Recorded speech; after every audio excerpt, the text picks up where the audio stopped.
Hello World. Time, space, reality. It's more than a linear path. It's a prism of endless possibility where a single choice can branch out into infinite realities, creating alternate worlds from the ones you know. I am the narrator. I'm your guide through these vast new realities. Follow me and ponder the question, why? Previously, on Shadowguard, our team diplomatically resolved the fight between Devil Dinosaur and themselves, but not without some victims. Skarn, getting a revelation that Devil Dino had used them to escape and gain access to Better Scroll tech, shook him to his core. Now catatonic, he has been strapped to the back of a digger unit that was powered by our 6 heroes. They had one shot to escape from the underground cave and narrowly succeeded. Now, standing at the precipice of apocalypse, our team has steeled themselves for a possible fight. Good evening, everybody. Welcome back to the premier Marvel Multiverse role-playing game stream. I am joined by possibly the 6 best heroes that you could possibly ever hope for. Not even possibly. Definitely the 6 best heroes you could ever hope for. And we are prepping. Tonight is the finale episode of the Dynamite story arc. It's been good, it's been weird, and it's been fun, and I'm glad that we picked up a new hero along the way with Keywork Savior. It's been really, really good having Stranglevine join the team. But we've got to get introductions out of the way, of course. And tonight, we're going to be starting with Recluse, a.k.a. Crippler, a.k.a. Commodore Zed, the man who's never told anyone his name, but we all innately know it. Commodore Zed, tell us about your stream. Tell us about yourself. Hey, it's me. It's Commodore Z. You know what? I've loved tabletop RPGs. That's kind of what I do now. I don't really play a lot of video games anymore at all. Play a little bit of Dune now, but I haven't been streaming it. But you'll see me just doing stuff in the TTRPG sphere. Mondays, we have Vampire, the Saxon Ages, which is going into its 7th session. So it's really picking up steam. We're starting Avatar on Saturday, which is going to be a lot of fun. It's set in a groovy 70s inspired era, 50 years after the Age of Korra. So think disco, roller skating, just mysticism, hippies, everything. Not in the pejorative term. We're talking what they were. So we're talking communes, we're talking spirit communes, we're talking all sorts of just a groovy vibe, the Avatar universe. It's going to be pretty neat.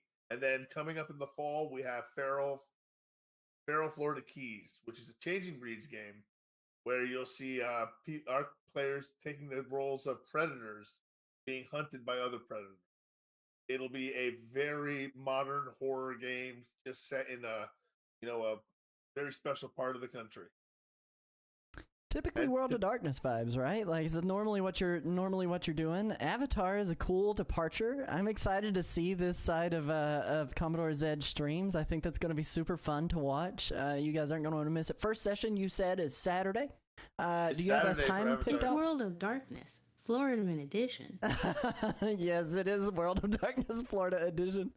Oh my goodness. What time on Saturday? On Saturday, it'll be 9 p.m. Mm-hmm. As usual, and the Feral Florida game will take place in the fall. Mm-hmm. Mm-hmm. It's going to be good. It's going to be really, really, really good. I'm excited to watch the Avatar game. The groovy 70s vibes are a hoot. If you guys haven't been tuning in to Commodore Zed's TTRPG streams, his planning streams, I actually got to catch one today because he streams at the butt crack of dawn. The man is a madman. He streams at the butt crack of dawn and is on there planning things out, but I got to hear some of the music that he's got prepped for it, and it's so good. It's so good. Go check him out. Give him a follow. Link to his channel is in the chat there. That being said, we're going to go down to I Am Tenderly, a.k.a. Mr. Biscuits, a.k.a. that little scrawny little thief, that cute little thief, that little thief. Tell us about yourself, tell us about your stream, tell us about your character, all the things you got going on. Despite the fact that Nerd just said that he was Tenderly, I'm Tenderly. And you may have heard the saying that on Wednesday we wear pink. No. On Wednesday we wear Nerdwire plays apparel. We don't, which isn't in pink. Which I don't know if we thought about that beforehand. So it's actually black, but we're gonna pretend it's pink. Because on Wednesday we wear pink. Nerdwire plays apparel. There we go. Me. I'm just a chick on the internet, and I weirdly play a lot of animals. That currently occurs. Not a furry. Yeah, just yeah. to be clear, everybody. It was like, wait a second. Usually, it's my friend Foxy who's always screaming about how he's not a furry, and he is. But wait a second, I actually play a lot of animal characters. I don't tell Foxy, please. No, no, I got this great character that Nerd let me cook up completely off the whim here, and Mr. Biscuits is amazing. Currently has a pet dinosaur. Gonna be great. They're gonna be, the next Bonnie and Clyde. It'll be Wondermiss. Other than that, me, I stream every day, doing stuff. I don't know. Do you guys Stuff. do you guys like stuff? Because I do stuff. I listen to a lot of music while I'm doing, stuff. We do some chit chatting. We do some contemplating the universe.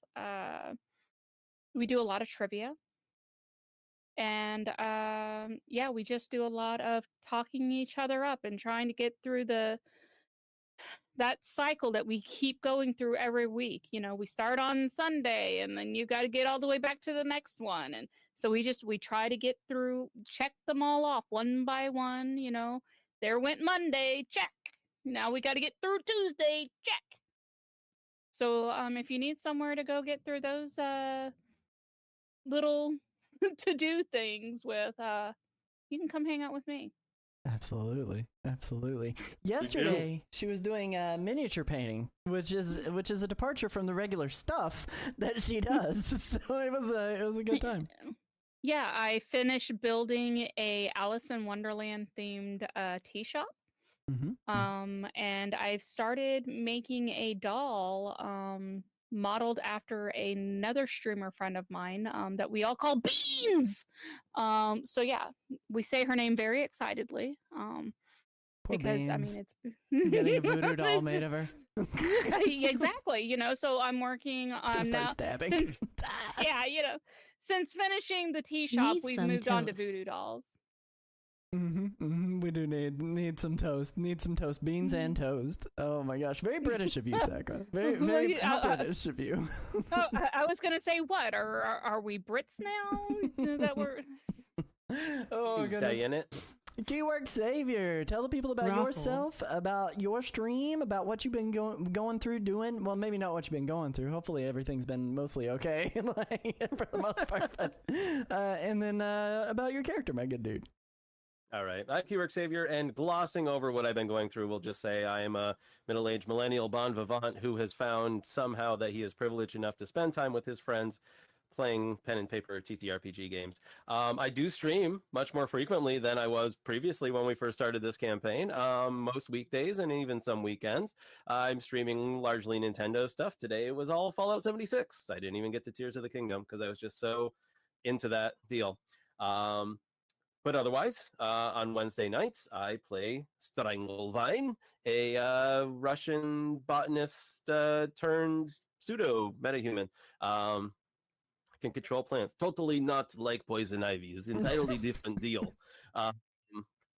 Poison Ivy's a cartoon character. Stranglevine is real. This is a comic book. This is real life. Love it. And I just love playing characters. Like if you watch me on Zed's channel as a vampire on Mondays, as previously as a wraith of a guy, shyster from the 1920s, and then soon to be an Earth Nation monastic icon on Avatar. I like to make my characters. this is acting. I always wanted to be a voice actor. I'm still actually looking into that right now. But anyway, I couldn't be any Yeah, luckier than I am. aren't you taking voice acting classes? No, Some- I sat in on a it was like a informational thing, which didn't cost me anything and gave me a lot of information, a lot of resources. So it's just something I'm working towards right now.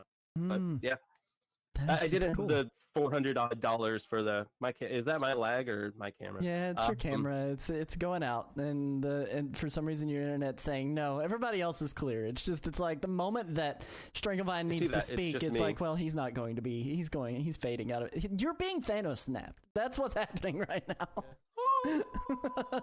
Fading into the distance. Oh man, no. Keywork is he has a good time. He's a good guy. If you enjoy Nintendo and cerebral conversation about what's going on in the real world and his opinions on important matters, and want to come and just have a place to talk, his place is the place to talk. The man is one of the most engaged people who can have a conversation with even the deadest of a chat. Doesn't matter. And the most lively of a chat, he's all over the place. He is like a squirrel after several nuts, not just one nut, several nuts. It's that dopamine, man. I'll just Yep. But yeah, I could talk about literally anything, and I often do. And even topics far too important than what my demeanor should be allowed anywhere near. But it's all about finding common understanding, honestly, when we do talk about the heavy stuff. And trust me, as I say frequently, I would much rather talk about anything else. Today, I wanted to tear for 20 minutes just going through some of my photos I put on Instagram. Oh my goodness, it's amazing. Nerdware, I think this is happening because his upload might not be able to handle both audio and video through video. Really? And Discord. I'm gonna refresh his thing here. I'm gonna refresh his source. And while I'm doing that, we'll go to Miss Sakura, aka Dragoness. Tell us about yourself. Tell us about your streams and about the character you play as.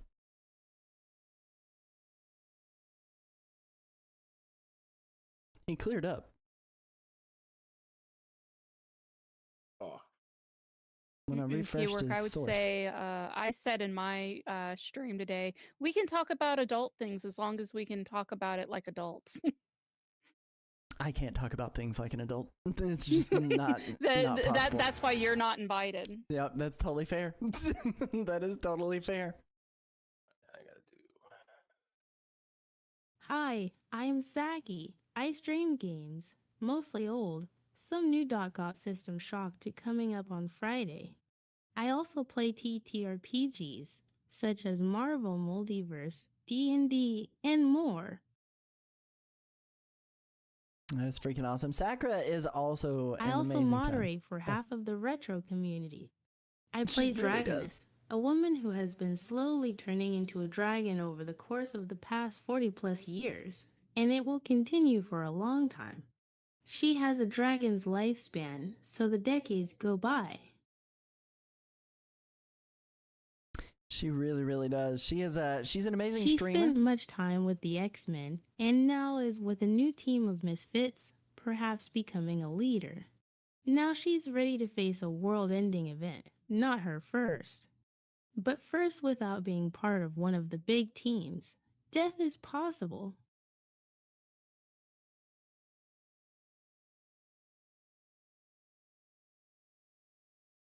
Done. Okay, I'm sorry. I was like trying to just hype you up in the process, and I just kept over talking you.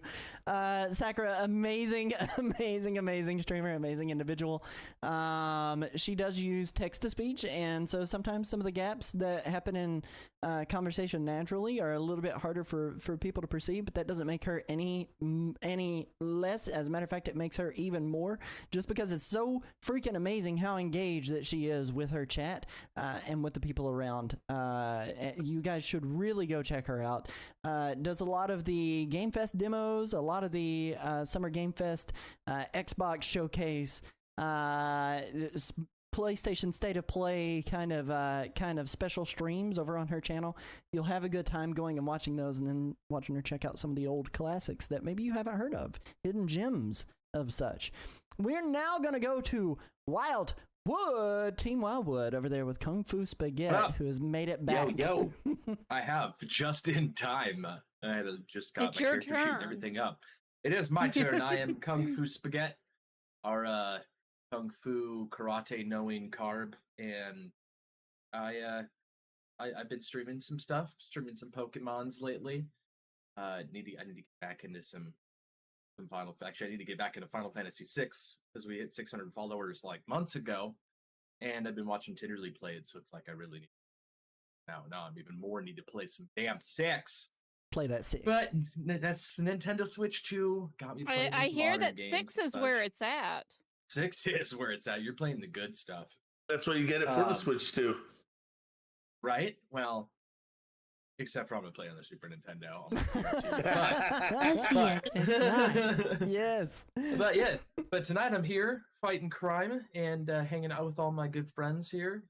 Hopefully wrapping up this cosmic threat that we're dealing with, and also these really annoying other lesser threat, more of a annoyance that we also have been dealing with lately in the scroll. Hopefully that's all wrapped up nicely. Jesus. So much scroll hate. I vote we feed the scrolls to the pale hunger. Oh, If we just say that, okay, we'll give you scrolls if you leave, if you bounce. no. Yeah. Jesus. Everybody go check out Team Wildwood. He's normally your not dice. as speciesist, you know. He's pretty fair with No, I every, mean, every sentient being. I am normally fair. They just Ye's in his side. Oh man, but go check out this Team was Wildwood. the recluse's idea, I might add. That's fair, and he's just kind of going along with it. You know, Exactly. we'll blame Recluse. I'm just a team player, is what I am. I'm not a no guy. I'm a yes man. Emperor. But no, he was been playing some genocide, I Pokemon. We got the chance to do some terror raids today together. I wasn't actually that was on the awesome. stream, Thank but you I for that, played it too. with him, and it You're was a a good terror. time. I am a You terror. were on the stream, your avatar. Your Yes. Pokemon's avatar was on stream. Little blue-haired Pokeball fade boys on the Yeah. screen. We But it can't was do I that. won't We're not lie. allowed. Uh-huh. I was not playing, but I was totally jealous. I saw all of them playing, and I was like, I'm a You should little get in on jelly it. right now. Everyone Yep. should. Yep, I'm you a have little it. jelly right now. You have I it. do, 30 of us and our Yep. copies of Pokemon Violet. 'Cause no one has Mhm. but I Pokemon was Scarlet. doing something else, and I saw all of Happens. them playing Pokemon Scarlet and Violet together, and I was like, I know what they're Magic. doing. I know what they're doing. I know what they're You're doing. trying to catch them all. Yep. Pokemon. Speaking of Pokemon, the ghost type, Voltgeist, aka Nerded Art, chilling up here in the corner, back from an adventure of some sort, just in time. Introduce yourself, Space Baby. introduce your character, and then we'll get this show on the road. Yo, everybody. I am Nerd at Art. I am the other half of Team Wildwood. You won't catch me on stream too often, but I get to play a superhero here on Wednesday nights with my friends. And on Monday nights, I get to play a vampire over at Commodore Zed's channel. So lots of tabletop gaming, really. But I also do a lot of video gaming, a lot of art, and tonight I am playing Voltgeist. She is kind of the man in chair, here to assist the team, just now kind of getting her feet wet in the field, so to speak, and really excited for tonight's battle. Absolutely. It's going to be freaking awesome. You have something else coming up here pretty soon on a Friday night, don't you? I sure do. I'm going to be trying my hand at storytelling for the second time, doing the Sailor Moon tabletop game this Friday evening. So come see us over at Team Wildwood's channel for that. Let me give a proper full-on shout-out to Team Wildwood rather than just a link to the Full channel. on. Make it easy. Full Click on that heart. shout-out. Make it love. Going love over to with Team my Wildwood's heart. channel. Make love with that heart. Kiss that heart. I should be able to watch that. It'll be really good. And that is Friday night at what time? Friday night, it'll be starting at 6 p.m. West Coast. So on the East Coast, 9 p.m., that'll be baby. what? 9 p.m. Yeah. 6 p.m. Pacific time. 9 p.m. Eastern EST. Standard Time. So EST. Go No. and enjoy it. Be Go there. visit it. Before we get started, guys, as we normally don't do, we are going to start tonight with you guys deciding on your team maneuver, because we are going into the finale, and I don't want you to go in under-equipped, the finale for this arc. So, decide amongst yourselves what team maneuver you guys are hoping to use. I am going to pull up the list of team maneuvers. I'll forget, so maybe the new guy will remember. I feel like Right? we should put it on his shoulders. Something There we go. defensive. It's going to I be was on thinking the page same thing, Sasha. 38 for you guys. Page 38 will be where you want to go in the core rulebook to be able to decide on those. For a The level 2 defensive team. one kind of sees the best. Defensive, in my opinion, but they're all good. That's what Keywork was saying before stream, was that he thought that we should do defensive. And I was like, well, It'll I be- mean, considering that we don't ever pick anything, I mean, Right? Mm. Even Yeah, remember that's that for a we should reroll, try to remember. I So believe. that's already good. yeah, I mean, Mm-hmm. so I mean, yeah, Something to kudos to remember. him to even be like, hey, maybe we should pick a move. Oh yeah, defensive team level 1 team members all have DR2. We're, for two, this we're level level 2, 2. though. We're level 2. Yep, you'll be Looks level like 2. DR3, I think. Okay, there you go. DR4, DR4. yeah, that's insane. That's insane. DR4. That's great. DR4. That's more than what I already have natively. Berries? Mm-hmm. Yeah, it's more than my native too, and I've been trying to build for it. So yeah, for one round, we're kind of, oh my god, what's so much cat hair on me? All right, so you guys are going with defensive Level team 2 maneuver. defensive. Yes, sir. Let's do it. All right, I'm going to mark it down for myself just that way I know what you guys chose. That way you guys, if you don't remember, I can tell you. And we are going to dive into the game. There will have to be a cool battle cry. You have to activate it somehow. So there will have to be a cool battle cry. But we're going to dive into this session tonight. And is everybody ready? Are you guys ready? Ready. All right. Avengers Avengers Assemble. Assemble. Yes. Oh, goodness. Go Team Venture. The last of the volcanic rock crumbles to the ground with a thunderous crack, and the Cartrax unit sputters to a halt. Its drill arms still steaming. The light from beyond the wall floods in. Searchlights. Shield tactical flood lamps. A hovering Quinjet. Standing at the edge, silhouetted by the glow of organized chaos and military infrastructure behind him, is Nick Fury. Coat whipping in the subterranean draft, arms crossed. I, singular, train dead on you. Devil Dinosaur stomps forward. Fury doesn't flinch. Oh my god, David Hasselhoff. He looks to Dragonus, Oh my god, David Hasselhoff. and he shakes his head in a bit of confusion. But he doesn't blink as he sees the scroll that Stranglevine has gotten strapped to the Cartrax unit. He just speaks, calm and cold. Took you long enough to dig your way out. I've been tracking you since the crater at Canal Street. He Well, steps good to forward. see you finally made it to the party, Nick. Yeah, your phone on silent, man? He steps forward and closer to Spaghetti and Voltgeist. You Yeah. think you're Yes. the only ones trying Yes, to it solve the did. scroll We problem? haven't a lie. It felt like it there for a bit. I didn't even know we had a scroll problem. As you say that, Krivix, the scroll you had taken in for interrogation, steps out from behind Fury, dressed in shield armor, a despondent look on his face and eyes cast down. You've been making judgment calls, and I know I've not exactly been the most reachable guy, but this could have ended in war. Not exactly textbook heroism. Would have loved some direction from you on that, because I really couldn't agree with you more, sir. I mean, When you I- are the one that just called them the scroll problem, too. We didn't even say that they were problematic. You did right off the gun, man. When I said scroll at the docks, did you stop to read the rest of that message?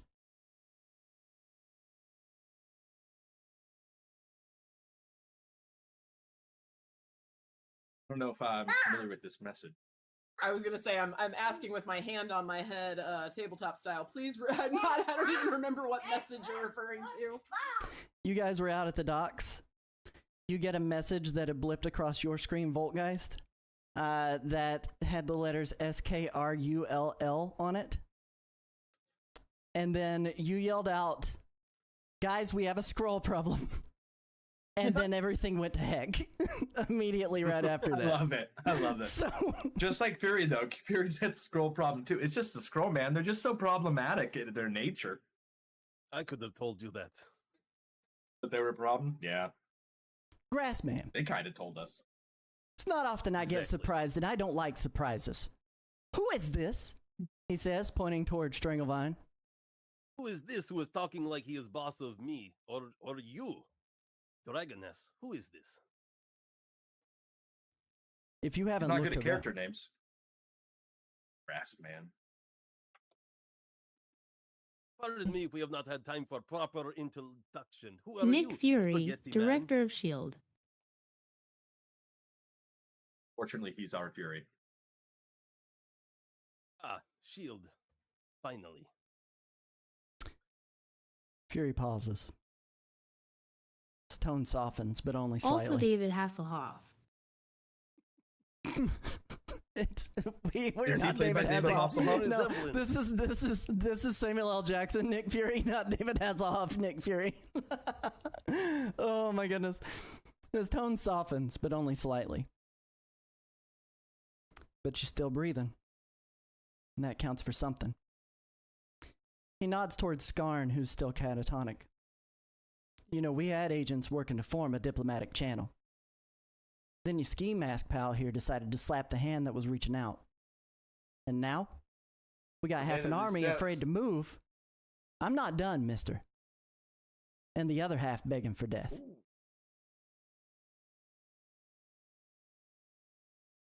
Turns toward Devil Dinosaur. And this Mr. thing- Biscuits, who is riding on Devil Dinosaur's head, says, "Oh, look at these people, and you know, they look all over the place, and they don't even seem to act like they know those freaking people." He turns toward Devil Dinosaur. "And this thing, with that thing riding on top, you bring me back the damned biomechanical Godzilla. You know, honestly, it's real good considering he's the only tool that we got that's more machine than organic life form on this planet right now." The only one? No robots. No androids. Your guys' assets collection is pity right now. Nothing of value. No vision. Right. No vision. No power suits. Oh, we got power suits, but there's still flesh inside of it. Yeah, but you can't just AI them like Tony that Stark's been Sounds doing. like you guys need us. Then maybe we should We're get not. down We're to not. business here. We're organic too. I know. Yeah, I'm noodles, bro. And we need everybody on this line. Look, you guys want to save the world? Then you better be ready to lead the damn charge. This is the only one we got right now. And we'll lead the charge. Then he leans a little bit closer to Spaghetti and "Oh, Voltgeist. you hear that, Mr. Dinosaur Man? He's scared. He's scared. He's a coward. He's a coward." Devil Dinosaur just kind of lets out a little bit of a snort. He's amused, but he's not really engaging with it. As he's leaning into Spaghetti, Fury, as he's leaning into Spaghetti, saying with intention to Voltgeist, "You still want to do this your way? Then make it count." He points to the crew. Get them all on the same page. Humans, Skrull, monsters. Doesn't matter anymore. Hellhunger's here. Yes, sir. We'll take care of the job. We have an effective team. How do we know Good he's not a communication. Skrull? "Well, hey, Mr. Coward Man." You don't know I'm not a Skrull. Risky here with the Mask raises cavalry. good point. Let me raise my own point. Why You need would to work we on your care at the moment? communication. Why would you care at the moment? And I need to work on my communication? I don't know if you guys hadn't looked around right now. I seem to be your ticket out of here. We got About being a ourselves out of here. scroll. Oh, no. Mr. Man Dinosaur is my ticket out. I don't know about you, Mr. Coward Man. Somebody put a Mr. muzzle on Man. this thing over there. All We right, have a guys. fight to All do. right. We've got a Uh-oh. job to do. Exactly. Let's get on this page, guys. Everybody, Recluse is going to get out of the way, actually. He's going to step away. Mr. Man. Hello, Coward Man. He doesn't even know I could swallow him up 3 ways to Sunday, and he'd be in a totally new world. All right, Flurkin. all right, Mr. Biscuits. Looks like we're gonna have plenty of enemies for you to gobble today. Let's focus on the problem here. Skarn, Can you give me We're an gonna need your an people. ego check real quick, Voltgeist? absolutely. Has Fury already been scarred by a Flurkin in our universe? Has the eye thing happened? That is the origin that they He only put in has Captain one. Marvel. We have a he long does only time have to one be eye, but that's not the professional. origin here. But we are affected. Oh, different origin here. Okay. Yeah, that's not the origin. I That's thought so 'cause we lame. had I mean, Flurkin, it would be. I mean, you know? I could always take the other eye. Oh gosh, double eye patching around, being super helpful. I'm I sure. have to roll for initiative against Nick Fury right now. Oh, God. All right, so that's an ego check of 15. Ooh, okay. So as you roll that, and you were speaking to Skarn, I heard you mention him. Yes, we need to rally everyone. He needs to get his people on this as well. Time to snap out of it, sir. We got a fight ahead of us. He hears you, and he sees Krivix standing beside Fury. We have a long time till we are a professional team, but we are effective. Fury agrees. He nods his head. Skarn looks to you and he says, I don't know how we plan to fight this. Okay, give me Guns. some rundown on exactly what we're dealing with here, if you don't mind. What are we? What intel do you What are we guys have? seeing? What is our intel exactly? All right. rep. So Fury hears that request, and he gives you a quick map of the situation and where you guys are headed. Give me 1 second here to get it pulled up.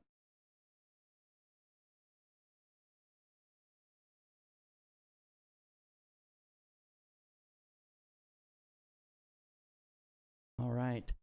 So for you guys, should it go? Here we go. For you guys, it will be in the channel chat here. Yeah. You'll see this map. Ooh. We got very little intel Yeah. on this. We've got very little intel on this. As the map comes across your screen, it says this is a hive.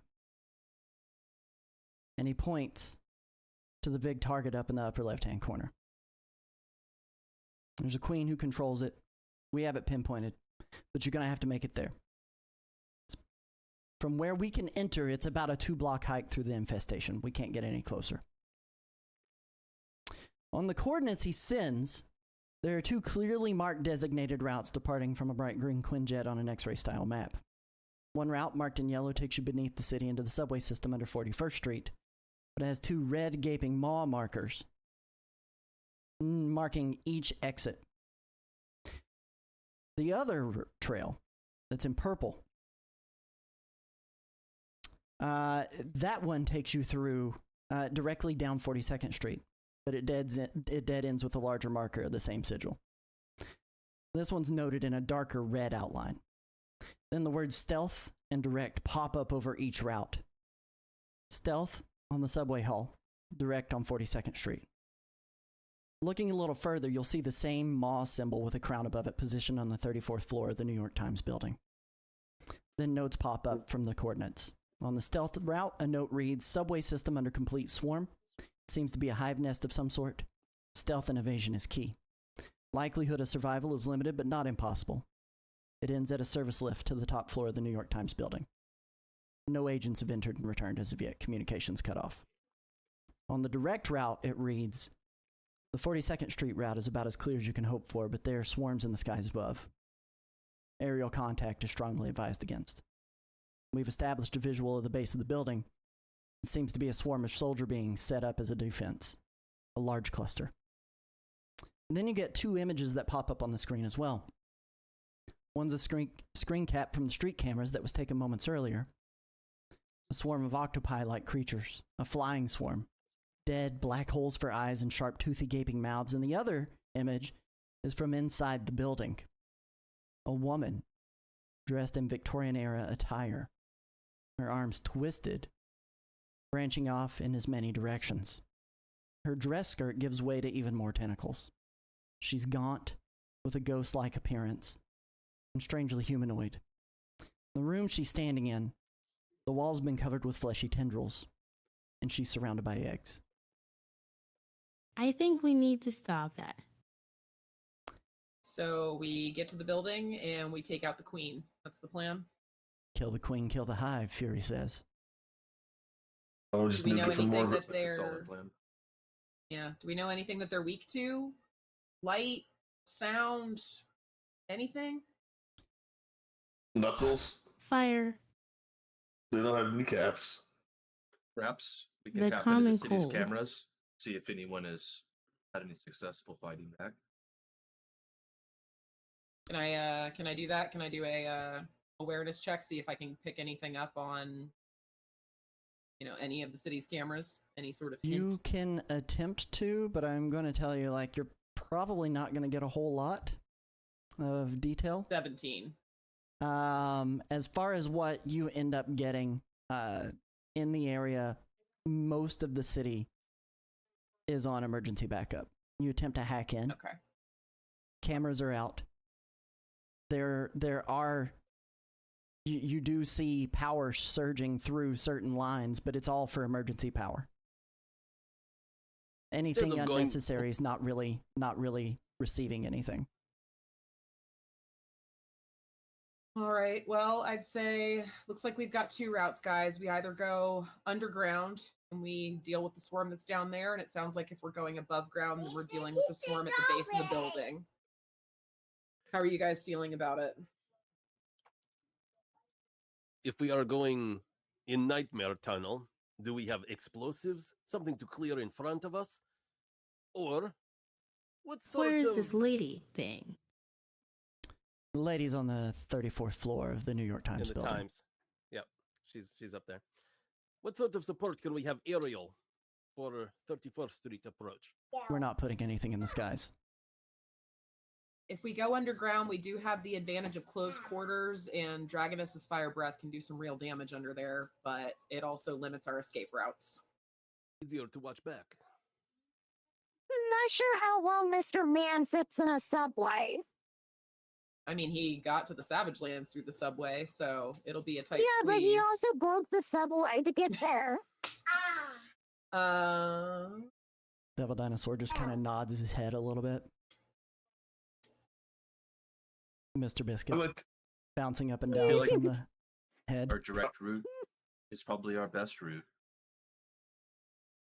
The direct route's going to give them, if they can fly, it's going to give them aerial superiority, which they already seem to have. The direct route says They fly. But Fury says. they fly. They're going to be coming from all directions, and they're going to see us coming. Well, we can't fit the dinosaur in a vehicle, so we must take the underground route then. Best Or we weapon don't for take the dinosaur. best weapon for Pale Hunger is Dinosaur. Dinosaur Devil. He will provide cover. We can be under. I was going to say, he can provide a distraction up top while we go underneath. I think that's our best bet. You hear Devil Dinosaur just kind of grunt a little bit, but it's not an antagonizing grunt. It's an agreement. You have input? This is the ultimate breaking and entering. If we don't need to fit the dinosaur in a vehicle, I have a solution.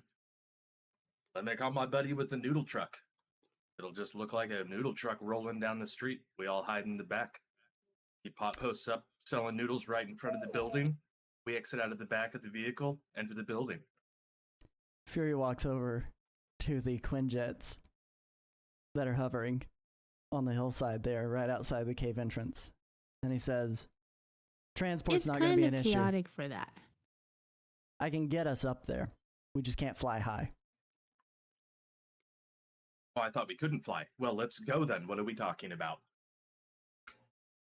Yeah, let's move. Quinjet's still hovering with the door open. It beckons you to get in, ready for the last ride of the Valkyries. Jump up. Devil Dinosaur walks over in between a couple of Quinjets that are flying. They've got a net strapped between them to carry his weight. There has to be quite a few. If you look up, there's actually been a bit of a cave-in in the artificial sky ceiling that was above you, and up there it just looks like pure blackness. It's clear that that's where they entered. Recluse is as you enter into the Quinjet. Does anybody follow him? I released the Good scroll. luck, devil. Make them suffer. Save the world. I released the scroll. Forgot his name. Who was in the Skarn from the Mobile, and I, unweave the vines from around him, and I stand him up, and you go back to your people. You tell them they will fight. Redeem yourself. Earn honor for what you have brought to us. I slap him on the back, and I turn back towards the Quinjets. Can you give me an ego roll? Sure. I'll join on the plane, but I imagine it's Unleash my cats. Target number is going Milo, to go be, grab him. 17 for this. Actually, Milo would probably be. Not good enough. I It's get a close, bonus isn't it? 3. Let me see. I can't math. No, yeah. Unless somebody wants to help. Somebody can help. I'm trying to motivate this dude. I can help. I got the cause of all our problems. Two All right, I'm gonna reactions, reroll so I'll the- toss one away. Is that better or Almost. worse? That's the same, isn't it? That puts it at a 12 plus 3. It's so slightly that's better. 15. Yeah. 15. Yeah. He's still shook. He says, I'm gonna need some time. But I'll get some Take time people sent later. that way. I'll try my best to get some people sent that way. And off he goes, trotting into the darkness, headed back towards Scroll Base on foot. Oh, I goodness. lift up the vehicle and I slide it over to him. Go now, fast. Time is not something we have. He jumps on it. He jumps on the vehicle that you've somewhat pulled out of somewhere because the Cartrax unit's we not arrived in a moving anywhere. vehicle. You arrived in the Cartrax unit, used its power to explode through the cavern. Excuse me. I apologize. Then. So Never mind. he I scoot him along. there we go. His feet, they stumble underneath him as they're kind of like dragging on the ground, feeling the vines kind of just pushing him in behind with a little more quickness than what he was already moving. You enter the Quinjets. You hear their engines begin to roar underneath as you're jetted upward. Devil Dinosaur sitting in the net. Mr. Biscuits, did you get off Devil Dinosaur, or are you riding like a Chaos Demon on top of Devil Dinosaur's head on the nets? Me and Mr. Man were like this. We're inseparable now. Well, according to that plan, you might not be inseparable. Are you going with him to be a distraction? I'm going with him. All right. Here we go. Mr. Biscuits ain't scared. The Quinjet tears through the smoke-filled sky. Rotors whirring and whining. as it exits out of the false sky into the actual terrain above. Times Square is unrecognizable. The Quinjet floats at near street level, afraid to ascend any further. Billboards flicker erratically. Yes, sir. Are there any weapons aboard the Quinjet? Rocket launchers? Anything There are of the definitely sort? weapons. What do you want? I'm looking for rocket launchers. Yeah, can we shoot the New York Times building? No, that's not what I'm looking for. But, you could shoot the New York Times building. I mean, I don't know Take if care of that's the problem, necessarily one what you fell want to swoop. do. Crypto's looking for military tech because we might need to use it. All right, let me see here. So when you look on the Grenades. on the Are there doors, any grenades? there are grenades. There's both frag and flashbang grenades. You see standard issue shield rifles that are on the walls. But nothing in terms of that heavy of artillery. We're not talking rocket launchers necessarily, but grenades, yes. Standard issue rifles, yes. How about grenade launchers? M60 grenade launchers, which are usually underslung on the rifles. Yeah, absolutely. Oh, cool. Absolutely. All right, let's go. they exist there. Let's go. So as you're floating through at street level in the Quinjet, the Quinjets that are carrying Devil Dinosaur and Mr. Biscuits are flying at a little higher altitude because they have to, carrying the massive weight of DD. Billboards flicker erratically. Half-melted faces loop on endless repeat.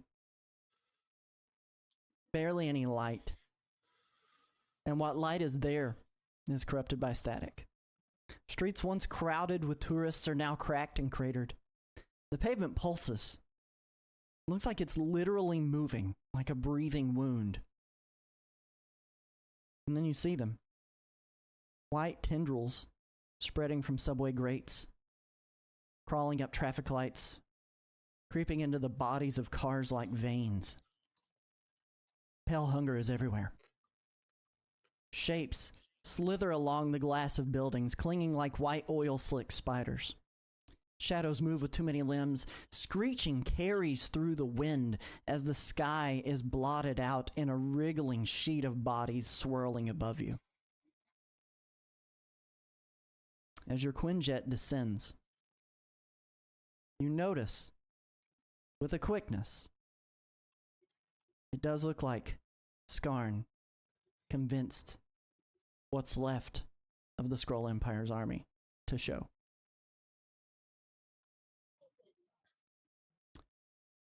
The Skrull team lands, evacs, and then hunkers behind barricades. And what's left of their makeshift army, just dressed in science gear. Raw desperation. Plasma fire cuts through the fog and the smoke, and screams begin to echo. And then you see one Skrull soldier is suddenly overtaken, his body devoured faster than anyone can react, and his mind is consumed. Your door opens with a hydraulic hiss and clatters to the ground. Heroes, where are we going?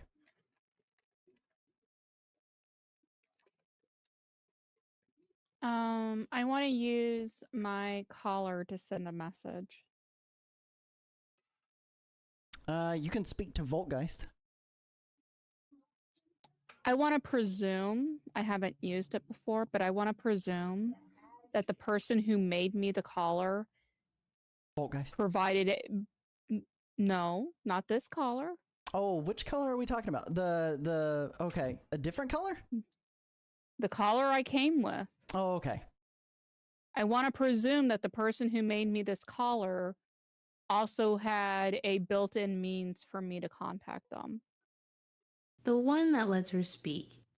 Yeah, that one. Let's work with that presumption. What do you want to say? I want to send a message and be like, Mr. Otto, I know you gotta know like what's going on. Yeah, it's kind of crazy. And I know you got some friends. I gotta think that you're out there and nearby. Would you like to, I don't know, kind of like do a little something? And I know you can do a little something, Miss Monica. I know you got your ways. Give me a logic check. Oh heck, Yeah, this- like I'm logical. I'll just chaos. How about them apples? How's that for logic? 2, 4. So that's 8 plus. What's your logic bonus? What one? Oh no, One? that's nowhere near. You can't. So you attempt to I get am this message out to incapable. Monica. You attempt I'm to get this message incapable out to of Monica, logic. but because the sky is so blotted out, radio signal going outbound from here is near impossible. Is near impossible. If she's even in New York right now, she could be with AIM. She could be elsewhere. We're talking about Monica Rapanici, right? Or Mhm. Rapacini, rather. Right. Okay. All right. I was just making sure. But Chief unfortunately, bad guy in town. Chief bad guy. right? Unfortunately, she's not able to receive any kind of communication to hear that message. You look to your left, outside the doors of the Quinjet. To your left, there's a subway grate. It can be pulled back, and you can enter the subway. To your right,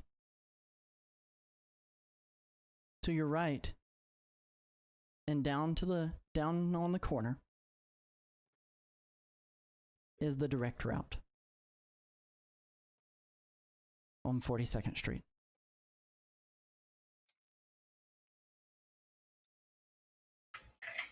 All right, guys. I say that we hit the subway while Devil Dinosaur and Mr. Biscuits, if you're going with them, you guys take the direct route and draw some attention. Oh, me and Mr. Man, don't you worry. We can do attention. I bet you the two of us be doing so many eggs. They won't know what to do. It's be so much whiplash. As you're saying that, the two Quinjets that are carrying you through the sky drop the net that was carrying DD behind you. He lands with a ground-splitting thoom, like a meteor on Broadway. His armored hide shimmers red in the sparks of broken power lines. And he roars, shaking the windows of nearby businesses, sending a wave of pale hunger spawn scrambling back into the dark. Fury turns to his team and to you guys and says, let's make this last stand count. Go, go, go! I would like to attempt to hack the Times Square Jumbotron and turn it into a giant flashing light.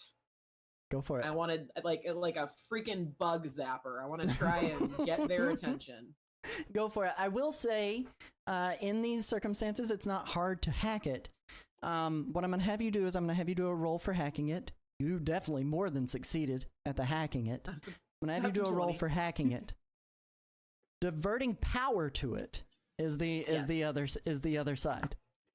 Fantastic. So, all right, I'll do a roll. Diverting for that. power to it. The difficulty on that before you roll is going to be a 19 because you are siphoning the rest of the emergency backup power that they have running through there to put it into one side. I'm doing it. All right.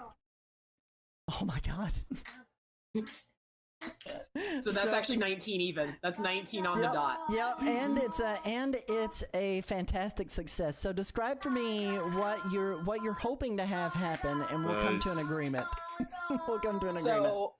So I'm gonna hack the power grid, and I'm gonna divert all available power into that Jumbotron and turn it into the giant flashing white pulse of light. It's going to be like a freaking rave party in Times Square with all the lights that are going off. As you do that, you see in the sky, not from your vantage point. I'm going to describe this narratively, what actually happened, because where you guys are at, you don't see it. But at the New York Times building, what ends up happening is the light is sparking, and you see the swarm start to kind of shoot out from it. And they are avoiding going anywhere deeper into the building that is there at that moment. Every time it sparks, you look up into the sky and you can notice that there's like waves of pale hunger. Whatever it is, whatever the creature looks like, which you guys now know, there are waves of pale hunger, this octopus-like squid-looking creature that's blotting out the sky, strobing to the arcs that are coming off of that building. Fantastic. All right. Hopefully that helps you guys.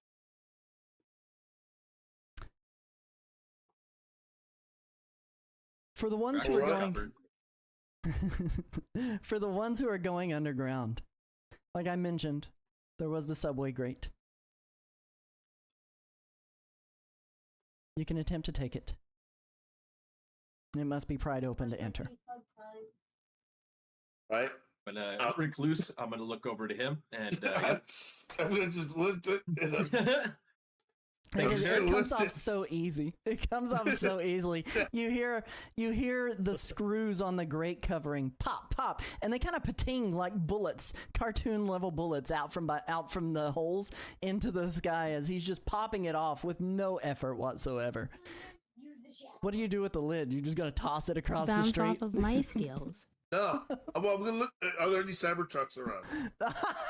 I'm sure there are, but they've been overturned and everything else. There are tendrils Never through mind. I'm gonna bring it with me. Oh man, and also, Zed, what did you grab off of the Quinjet? Did you take anything? I took grenades. Mm-hmm. I took both types of grenades, and I took a rifle with a grenade launcher we discussed, and ammunition. Okay, I'm totally fine with that. I understand that grenades in the sewer are a bad idea, guys. Not in comics. Air pressure isn't a thing in comics. You could just go ahead and throw one in there now, but it might alert them that we're coming. I can shield myself anyway. Nobody else took anything, though? Everybody else is relying on powers? Okay. All right. The grate groans as the metal lid is pried open, but it's so quick, and it reveals a shaft of utter black. The smell hits first. Hot rot, copper, something fungal. As you step into it, the less real the world above seems. It doesn't feel like a subway anymore, but it feels like a colonized corpse of New York City's heart.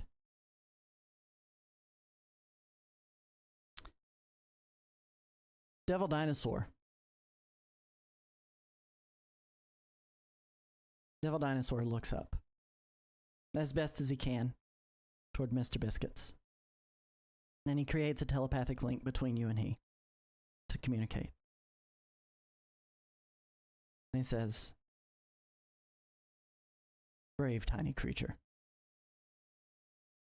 are you ready to give him a show?" I'm so ready, Mr. Man. And then at that, Mr. Biscuits just drops her jaw and sends her tentacles flying out, waving. Like this horrifying gif that's in the background of Mr. Biscuits in the car. Oh, goodness. As you're doing that, Monster versus tentacle monster. he turns without giving you so much as time to say goodbye to the rest of the team and bounds at an extremely fast breakneck pace toward the 42nd Street route.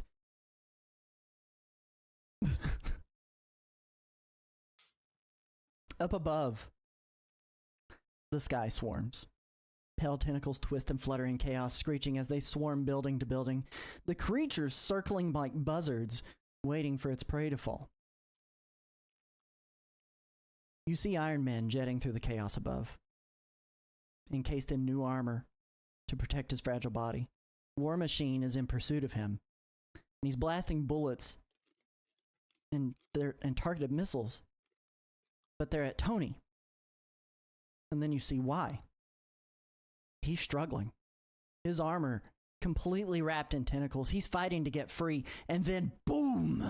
He slams into the building nearby, glass shattering and raining down on you.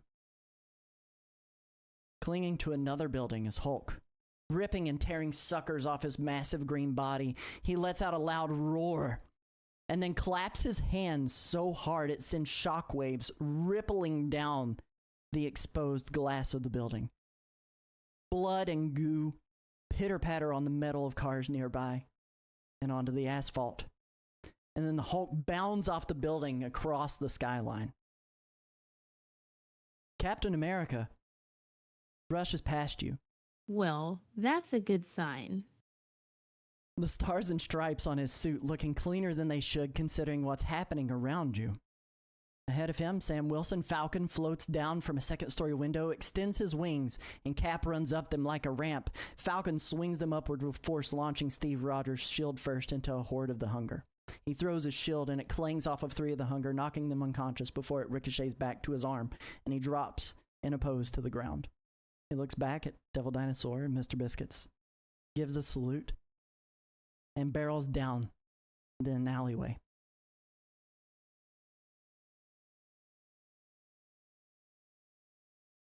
For those going into the subway, tendrils snake from every crevice. White-pink growths pulse against support beams. The third rail sparks uselessly, overtaken by a web of organic filaments that breathe like lungs. You pass skeletal remains, one that looks as if he wasn't good enough for the hive mind. His gun and flak jacket lay on the ground away from his ribcage and arms. And then ahead of you, you hear footsteps. Chatter back and forth. A hushed argument. Possibly. It's a woman's voice and a man's. You catch a glimpse of Black Widow dodging, sexily, mind you, into a side shaft. Raffle.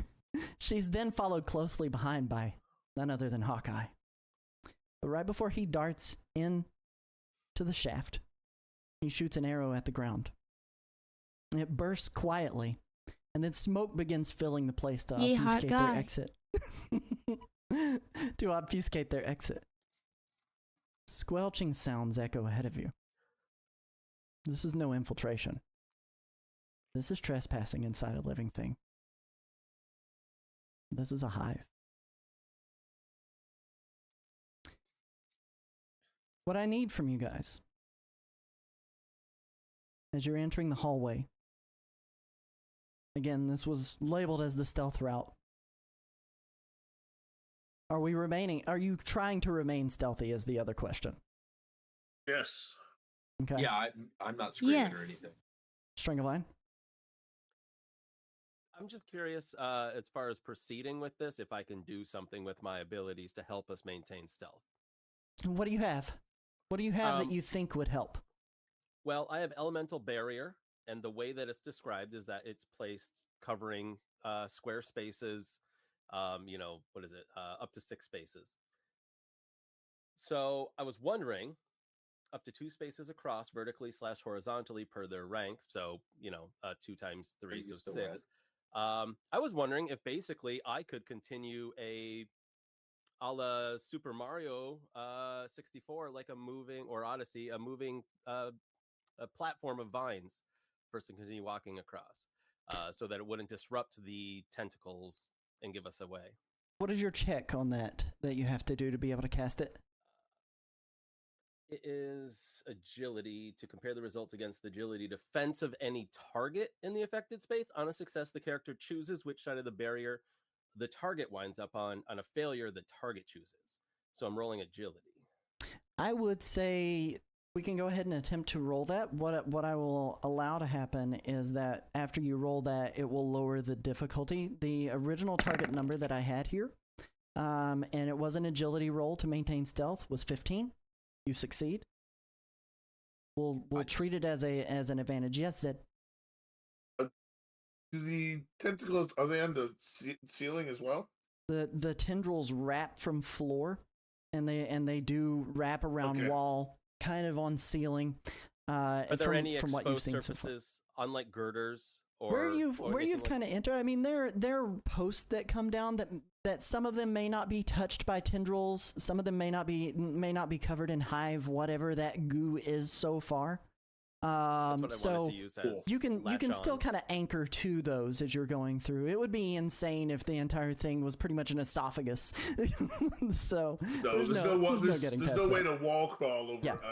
Okay, there's no exposed surface. Okay. Yeah, there a lot of the surface is covered, and you would still need to make the stealth check to make sure that you don't disturb anything within there. Okay.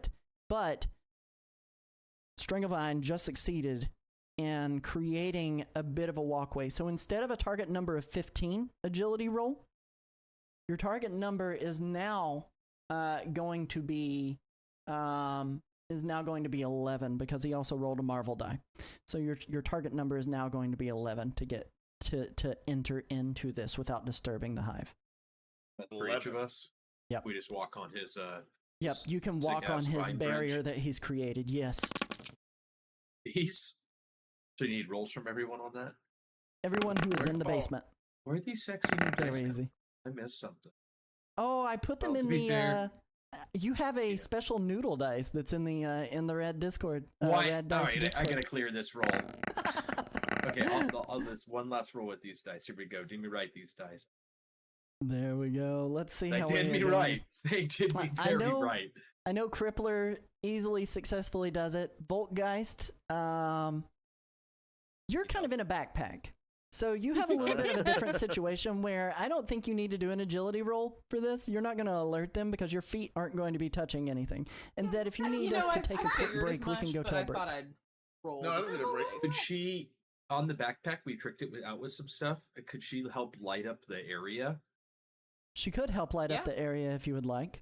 I don't know if we want to light it up though. That might be a bit of a beacon. What I would like to do, that's a fair point. To potentially assist, is I'm going to go ahead and I'm going to hack into the subway system just to be ready should shit go down. Okay, give me a logic check of 17 on that one. Easy peasy, right? Oh yeah, that's 17 even. I think she hit it. Yeah, sorry, that was 17 even. Ow. Yeah, all right. So you did successfully hack in. And what's your intention with hacking into that? What do you want to accomplish with it? Is it to create a distraction? Is it to give you some sort of car to escape in? Whenever you have a chance. I know you're dealing with Childwood too. So yeah, 1 second.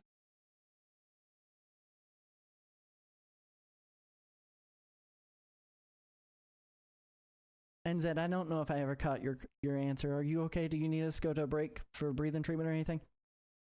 Fine. No, I was trying to change these compression socks. Oh, I was struggling in my chair. It looked like struggling to breathe. That's what I thought too. No, I wish. Oh, we were worried. So what I would like to do, I'm not going to do it preemptively, but in the event that we are discovered, I would like to activate the line on the floor and electrify these tendrils that are covering it if I need to. Okay. We'll keep that in mind. Hold that action, of course. We'll keep that in mind. It does look like, out of the history here, Spaghetti succeeds, Dragoness succeeds, Stringavine succeeds, and Crippler succeeds. These are some of the best rolls you guys have done. These are amazing rolls. Right. The air grows still as you slip through the crumbled entry of the hallway. Your feet crunch gently against the vine bridge that has been created by Stringavine. muffled beneath layers of stillness. But the tunnel beyond is unrecognizable. The familiar steel and tile architecture has been overtaken, swallowed whole by something older, something wrong. Pink and white fleshy tendrils crawl across every surface like overgrown roots, pulsing gently. They twitch as the leaves from the vines brush gently against them, recoiling ever so slightly, like something half asleep. The walls are breathing. All around you, eggs. Hundreds. Bulbous and translucent. Each one clutches a shape inside. Curled, spindly, twitching just beneath the midbrain. Some throb with a soft pulse. Others rattle faintly, as if disturbed by dreams. A few have already hatched, their tops split open like fruit, but their spawn are nowhere around. Above you, on the ceiling, it's strung with hanging cocoons. Some torn open, others oozing, and a low sound hums through the hall, not mechanical, but natural. You can hear chittering in the hallway ahead, and then you see them. About a half dozen, possibly more. It's a little bit difficult to discern in this darkness. Fully grown. Hunger. Swarming your exit. Yes, sir. Since we're, seems like we're about to fight these pale hunger that are coming this way, before they get close to us, I'm going to pop 2 of the grenades and drop them behind us so those eggs don't spawn. They're not headed your way, and you can and you still have the opportunity to sneak past. Okay. You can still remain stealthy. It's just the situation. Yep. I just want to make sure that I'm clear. You've got choices. If you want to do that, you can engage now. No, but if you want to stealth, you can. I thought they were coming right at us. But I gotcha. Yeah. I was like, grenades now. We're gonna die. They writhe across the surface of the hallway walls and screech angrily. But you notice that in this darkness, it's difficult for them to see effectively. Well, heightened senses. What do I see? You see them clearly. Okay. No issues. and it is about Not 6. About you. It is about 6 fully grown hunger. So I repeat, there's 6 of them out there. You got a couple of options. Mm-hmm. So we've noticed that they're making. Are they communicating with each other in any way? Is there like chittering sounds happening, calls, something like that? There is chittering, but it's almost indiscernible. It's not in any kind of language that you can tell. I mean, in terms of animalistic behavior, you know it's communication, but not enough experience with them to be able to discern anything that they're saying. It's just noise. Okay. Recluse, do you see anywhere here in this subway tunnel, since you've got the best vision right now, where we could kind of duck out of sight for a moment? No, but can I take a vigilance check to take a look at that? Absolutely. Give me a vigilance check. I get the edge on those vigilance checks. So let's go. Oh, hold on. I just did it again. Almost rolled 2 facet dice again. I've thrown you off with all the new dice. I apologize. That is still a 12 plus. That's still a 9 plus 6. Still a 15. Yep. You look around. There hold on, I got the edge. Mm-hmm. I'm re-rolling the 6. Okay. I keep what's better, right? Yeah. Okay, it's not a marble. All right, just. So there are vent shafts very similar to the one that you saw that you saw Hawkeye and Black Widow dodge into sexily as you were entering into the hallway that are nearby. They're a bit of a tight fit. It's single file, one person belly crawl kind of style. And this specific hallway doesn't have any other divisions from it. It is a single pathway from from 8th Avenue over to 7th. Single file. Anything. So whoever goes, anything that comes at us, coming at us one at a time. But it's better. I point out the direction. I point out the vents. I'm like that way. That's what what we can do. That's an option. Or we can go straight into 6 of them. What I'm wondering is if we just hide down that vent for a minute, and as we hide down the vent, what I'd like to do is, once again, I'm already hacked into the subway system. I want to activate one of the speakers at one of the platforms behind us and loudly broadcast those chittering communication noises that they're making through the speakers. Try and draw them away. Yeah, absolutely. So you've hacked into there prior, and you're wanting to put it into the subway speaker system. Is that correct? Yeah, just loud enough that that they'll hear it and head the opposite direction of us, basically. Okay. So what ends up happening is you hear kind of in the distance. I'm assuming does everybody hide in that vent shaft? Will Dragoness fit in the vent shaft? Dragoness would have trouble. If I fit. Dragoness would have trouble, but she should probably go last and be like a big blockage in the vent. So they're patrolling this way? Do what? Are they patrolling this way? They are not patrolling that way. They are just there. He's going to make a sound to distract him in our past. So the speakers, what you end up hearing is you hear kind of the sound like a school PA system first turning on, that high pitched squeal at first, but then it subsides, and you are patched into it, Voltgeist, and over the speaker system in the distance, you can discern that same noise from the hunger soldiers in front of you, full grown hunger, being cast off. 3 of them notice, and they take off at a pretty quick pace, flying past the eggs and the cocoons, past your makeshift hideaway there. You hear just as it goes past. I don't know if that came over Discord, but I'm sure it came over my mic. But there's a little bit of a whistle as they go behind, and 3 of them peel off at a pretty good pace. The other 3 kind of maintain there at the exit.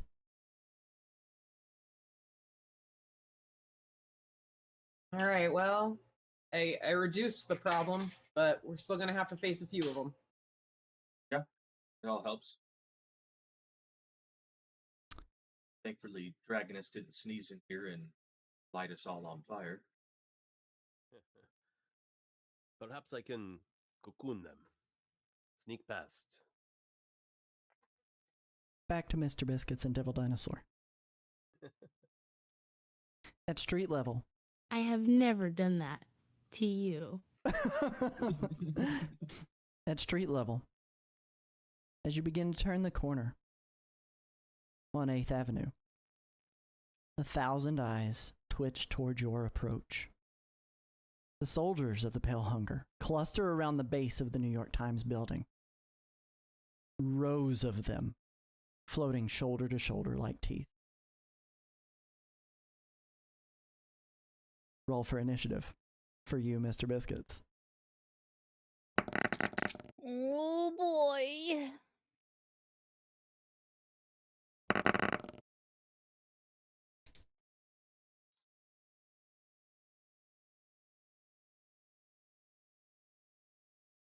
All right, let me see here. So, Devil Dinosaur gets a 9 plus 4.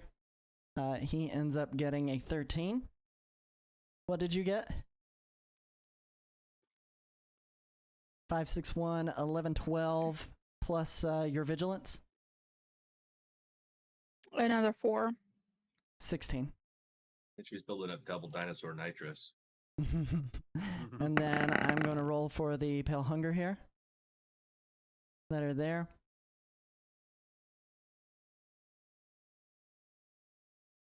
They roll an 11.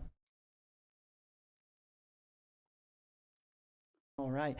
With that being said, we are going to go to our first break of the evening, and when Roll we for resume, when we resume, Zoom, zoom. we will be we'll be entering into a quick combat session with Mr. Biscuits, Combat? a top devil dinosaur. Nobody go anywhere. Thank you guys for hanging here. We will see you in just a moment. Nice.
And hello, friends, in my channel.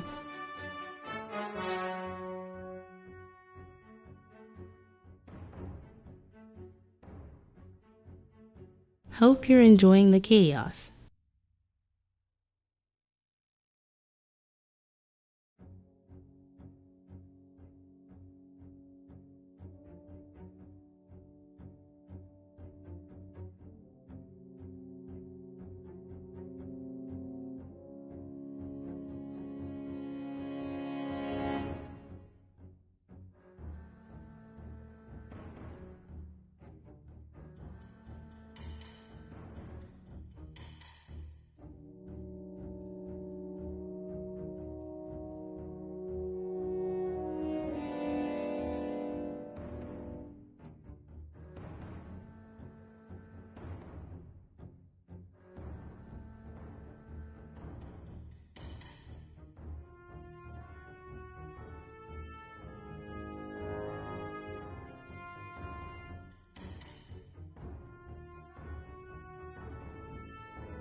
WOO.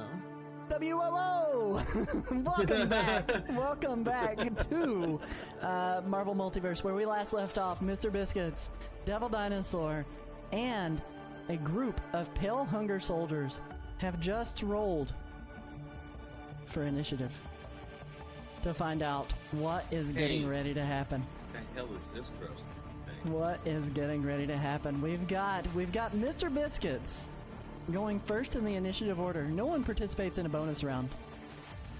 We have Devil Dinosaur going second in initiative order. And we have the Pale Hunger going last. As Devil Dinosaur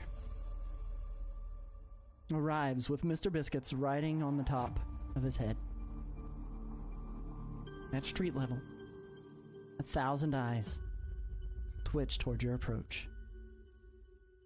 The soldiers of the Pale Hunger cluster around the base of the New York Times building, rows of them floating shoulder to shoulder like teeth. When you look at them and you count out how many combatants who are there, how many of the soldiers are there, guarding the base of the New York Times building, what's left, thanks to Voltgeist's effort to create the strobing light earlier, it has taken the amount of the Pale Hunger soldiers down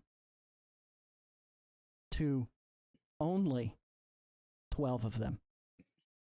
Oh, only. I eat 12 for breakfast, so. No. All right. Yes, she breakfast, just might yeah. actually. She just might actually. So we are going to start with Mr. Biscuits first in the initiative order here, doing the first move. What would you like to do as you're coming on the approach, barreling down? For the biscuit. For sure.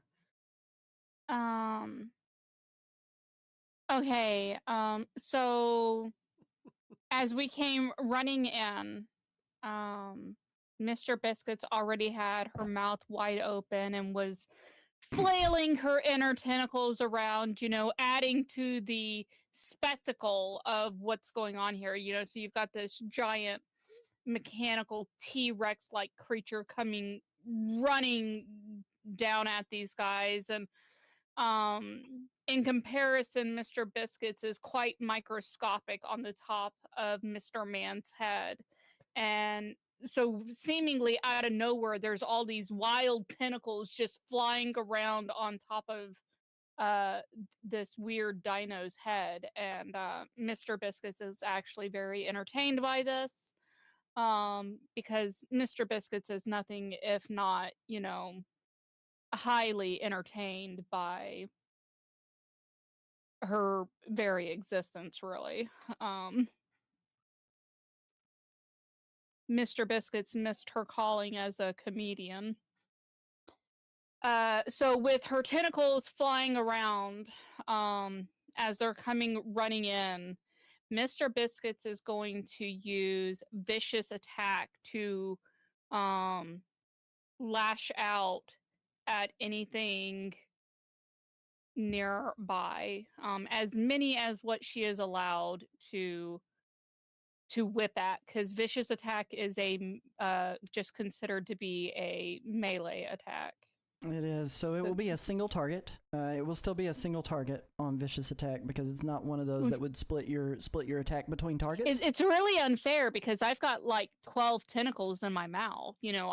Every single one of them is flying. Yeah, there is a power for that called additional. There's a power for that. Yep.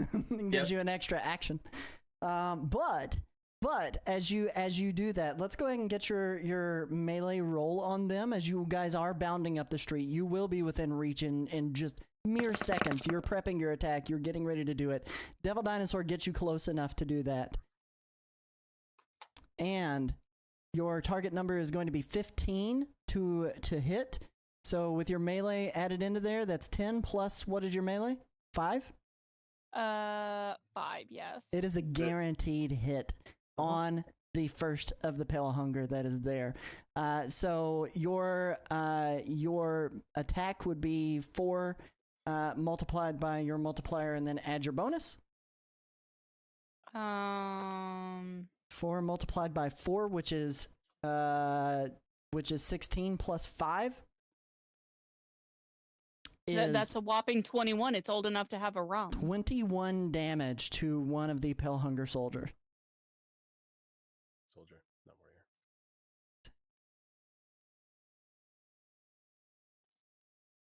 But okay, Rum for note everybody. taken.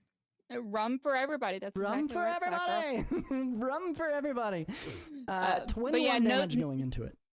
Note taken is I need an ability to let my additional tentacles have their own turn. Hey, that's okay. That is a-okay.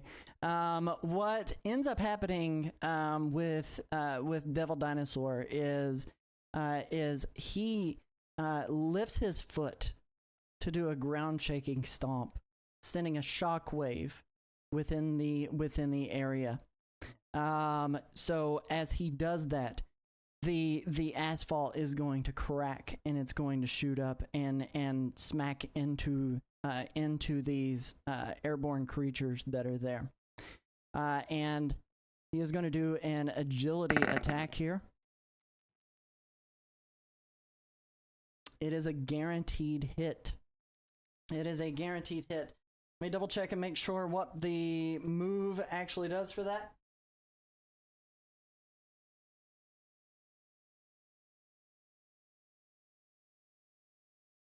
So they will be taking half the regular damage here on this. And this is an agility attack. So it is going to be 4 times 5, which is 20, plus 2, which is 22, divided by half is going to be 11. 11 points of damage to the rest who were lined up like rows of teeth in front of them.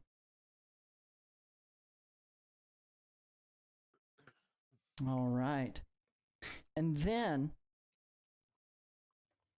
now it's time for the soldiers to begin to attack. And they see the gigantic beast in front of them, and they are going to target him first.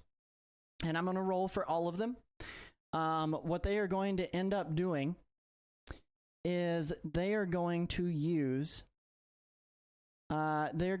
grappling technique, and all of them begin to grapple onto him. around him, trying to slow him down, trying to stop him from being able to move. They have additional arms, don't they? They do. His son's up. Only they could find something. They get additional attacks, these guys. Yet they go around being hungry all the time. I know. This is going to be an extremely difficult move for them either way, but they are going to attempt to do it. Never mind. They succeed. Their target number to be able to grapple Devil Dinosaur was 17. They end up getting a +5. They end up getting a 18. So all 12 of them grapple onto him. The attack is a success. The enemy takes regular damage and is grabbed. Hold of Devil Dinosaur. So the damage on that is going to be 5 times, my apologies, not 5, 6 times 2, which is 18,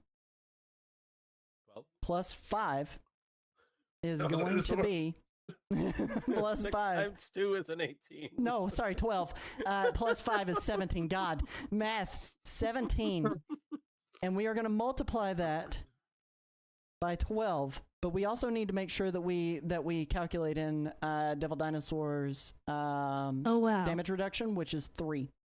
So it's actually only going to be 6 times 1, which is 6 plus 5. Okay. So 11 times 12. Wow. That is That's a 132 damage to Devil Dinosaur. So has Mr. Biscuits ever lost a goldfish or anything yet? Because this might be. I hope not. I hope not. All right. I don't know that I can handle this kind of character development at this stage. Oh no. So we go back. To our heroes who are in the subway. On the note that he's trying to kill my pet, let's pause for a moment and go see somebody else real quick. We're gonna go see somebody else for a real quick moment. She's to pet it a few more times. Now you guys are still commercial break, right? You guys are still. That's how movies do it. In the subway hallway. Ahead of you. Builds tension. 3 hunger soldiers. All of you piled into an air vent with Dragonus plugging up the ends. Are we coming out now? And are we going to attempt to engage with the 3 that are there? Staking out. Or are you wanting to go with the stealth route? What are you wanting to do, heroes who are still in the subway? I believe we're getting engaged. You want to engage? How would grenades affect us within the sewer tunnel in this context? So the way that grenades work in this game, grenades have a range of 10 spaces. That is radius, so it's 10 spaces out from it. They do a damage bonus of ×2 to an agility attack is basically what it is, because it is a thrown item. Could he toss grenades in and I throw up a barrier? Yeah, absolutely. Why wouldn't we do that? That's cool as crap. I mean, if I remember right, we had a person named Win and another guy that did that in a different game that we played. So. I was thinking about throwing grenades. That's cool as crap. But sigil again tomorrow night. But we have to kind of see where it works out. With is a team maneuver, right? It is not. It doesn't have to be a team maneuver. But it would be. Recluse will take his action. I'll hold the result based on what your action is as a reaction. We'll just call it a reaction in this sense because you're not engaged just yet. We're not rolling for initiative. You're doing something outside of that. All right. So I guess we come out of this tunnel, out of this vent. So we have to push Dragonus out because she's probably stuck. A little bit. Just a bit. All right. So we confer with ourselves the plan. She's strong. And range doesn't really matter because I have Mighty 3.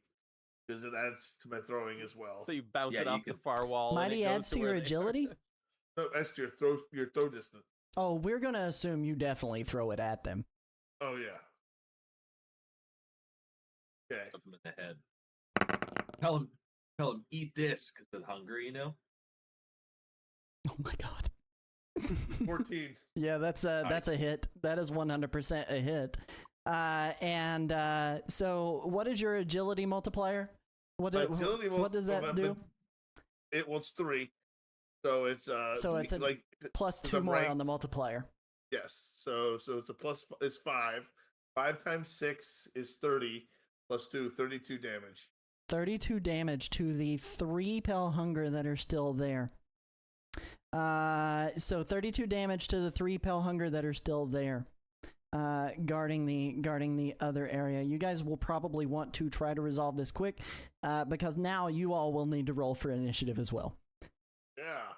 Roll for initiative. Double why- edge. But I do want Stranglevine to make a roll for throwing up the shield wall to make sure you guys do not receive damage as well in that process. From that grenade. Why has nobody in all of our TTRPG I has nobody gotten a clip from Borderlands of Tiny Tina screaming "Roll for initiative"? Why has nobody done that? I want to play that. Oh my god. All right, bonus round for Crippler. Let's do it, Nice. Wildwood. Let's do it. Should, Yes, sir. Yes, sir, keyword. Couldn't agree more. Is 12 enough for a success for putting up that barrier? What was I your? got to does two. it gives you And a a target total of number on 9. that barrier, doesn't it? It's only if I'm trying to specifically put it on a target target Plus character. 6. And that's where the 17. contest comes in, is if I don't agility over them, then they get to pick which side they're on. I figured I was just Oh, covering it the almost entrance to if the it's tunnel. before we roll, it almost sounds like it's a kind of a guarantee. And now I'm rolling initiative. So. Free initiative. So I've got character forms a wall of their element within their line of sight up to 10 spaces away per rank. This covers up to 2 spaces across vertically, horizontally per their rank. You guys are rank 3, so it's a 6x6 square essentially. Character makes an agility check and compares the results against the agility defense of any target in the affected space. Who in your group has the highest agility defense besides you, Keywork? Actually, minus I have 15. Plus 4. I have a 16 because I get to use my melee instead of ranged. Don't do With that. agility. Ah. Don't activate that power. you have the option. If you do that, it's going to make it harder for him to throw up this elemental barrier. No. Oh, I So won't again, do it. if Defense he score, beats my 13? roll, so if anybody beats my roll on this as a target, they simply get to decide which side the wall goes on. So even if I okay. did roll against him and he won, he could say it's on the other side of me. I'm not. Oh, we'll narrative putting it a wall out. between me and my grenade. This is I'm not then rolling that's it out. different. This is different. Then we'll narrative it out in that Yeah, okay, sense. Yeah, it's- that's again, so totally they're different. unaware of us. I figured I was just putting a wall across the T entrance of the shaft, whatever. How much So the damage shaft. does that elemental barrier soak? 10. 10? Okay. It soaks 10, but anything beyond that, it also soaks. It's Yeah, just, yeah, if yeah, it's it just 10, destroys it. destroys the barrier. Yeah. Okay, cool. So that's the way that we will operate with that. So it will soak all the damage narratively, and it's on the other side of you, but before the Pale Hunger soldiers. Yes. All right. I'm totally fine with doing it that way. That's a lot easier. Keywork seems quiet to you more than when we started. You may need to check your mic settings, but I haven't made any adjustments. Back when Ish was going down, I changed my video to my. He is quieter. Give me a sec. Hey, you were totally good. You were totally good. All right, so Crippler, you ended up getting a what plus the bonus? 17 plus the bonus round with a vigilance of 6. Okay. Is that Spaghetti, is what did you was is this get? better? 19, but no bonus. Okay. Not Mr. Biscuits, my apologies. Voltgeist, what did you get? 17. No, Mr. Biscuits. I got 17 as well, and is it my initiative modifier that decides Yep. like who That'll goes add. first? Yep, Okay. that adds to it. Yeah, +4. Yeah. 17 Oh, no, plus no. 4. Holy crap. No, You no, rolled a no. near perfect 17 roll. total. Oh, 17 No, total. 17 total. But I'm saying me and Zed tied. So, like, what's the number that's the tiebreaker? It is the vigilance. Vigilance. Okay, so my vigilance is I've got an ability score of 4, a defense score of 14, and a +4 on non-combat attacks. What's your vigilance? 6. So There's 4 Recluse minus will 6. Recluse will go before. Yeah, so them. Recluse goes first. All Yep. right, and then Stringavine, what did you get? Oh, I apologize. That's not my name. 13. That's not my name.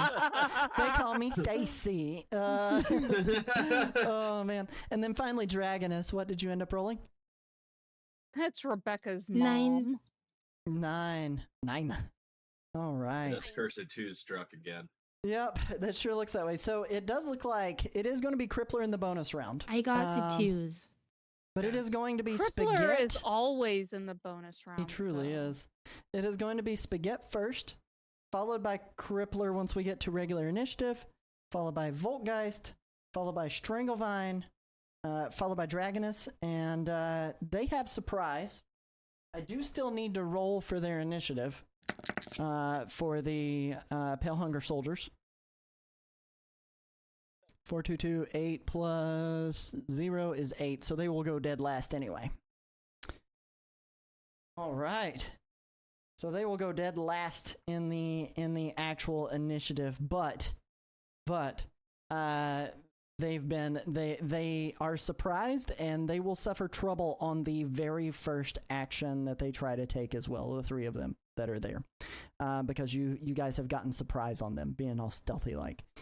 We go back to Devil Dinosaur and Mr. Biscuits. Devil Dinosaur is currently wrapped. He is grabbed by the Pale Hunger Soldiers. His entire red metal, shiny metal surface is completely wrapped by them. They're dealing damage, but they're not able to really penetrate or pierce the armor that he currently has on to get to so much of his vitals. It's just the amount of them that are on him. It is very difficult for him to be able to defend against. Mr. Biscuits, you are going first in this segment. What do you do now? The situation makes me angry. Do let's the see here. hula.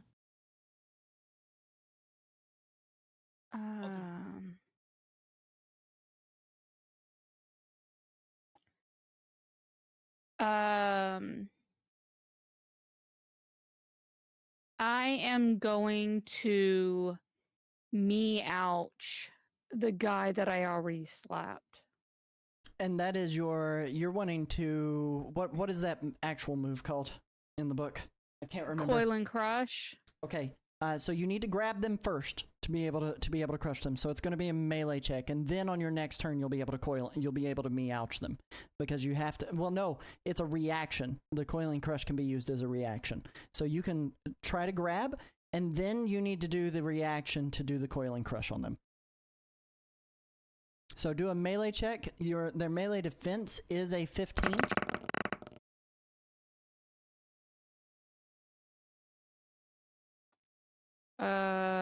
3, 6, 9, 10 plus 5, right? Plus 5. So you successfully grab one, and you want to do a coiling crush on the one that you currently have grabbed. So what I need from you.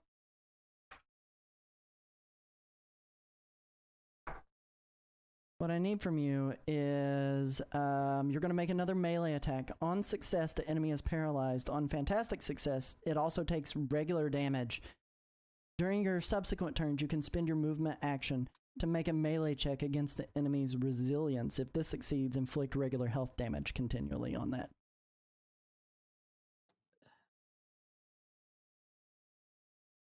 I've been rolling the Zoom dice and forgot that's pointless right now. Hey, you're not in a car. You're on a dinosaur. Oh my god! Hey, How about look at that? you go with the marble die! Heck yes! Can I kill him? Can I kill him in my rage? So on a fantastic success, it also takes the regular damage. They do not have any damage reduction. So that is going to be 6 times 4, which is 24 damage, plus 5, which is going to be 29 damage. Plus the 21 I already did. To that specific one. That is 29 damage, and on top of that, it is paralyzed. On top of that, it is paralyzed. Did DD do 21 damage to that one as well? When he did. Oh wait, yeah, no. Thank you for that reminder. And he did 11 damage when he did his roll. It was 22 and then halved. So you end up killing that one. It's not paralyzed. You end up dropping that one off of him. So now, and Mr. Biscuit screams, Mr.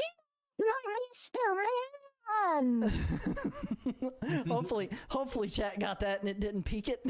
Hopefully chat got that. They're like, no, Bar, you're crazy. No.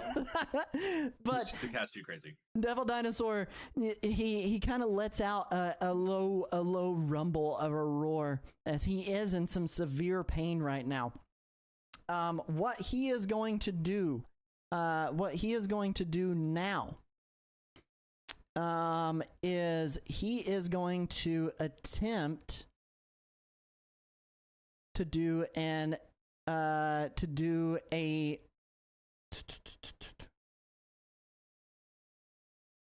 elemental burst. So the way that he is going to do this is he is going to send an electrical shockwave out of his biomechanical armor.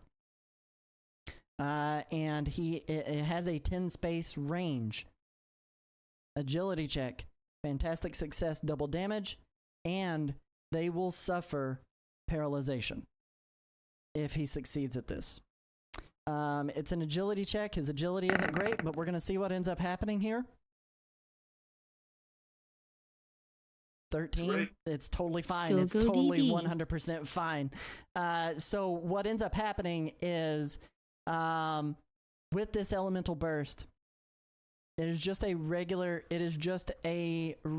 damage, and to the creatures that have wrapped around him in this 10 space range, what ends up happening is that it does 3 multiplied by 5 is 15, plus 2 is 17 more damage to the rest of them that are on him. So a much better roll. Unfortunately, they are not paralyzed. They do not drop down to the ground. He won't.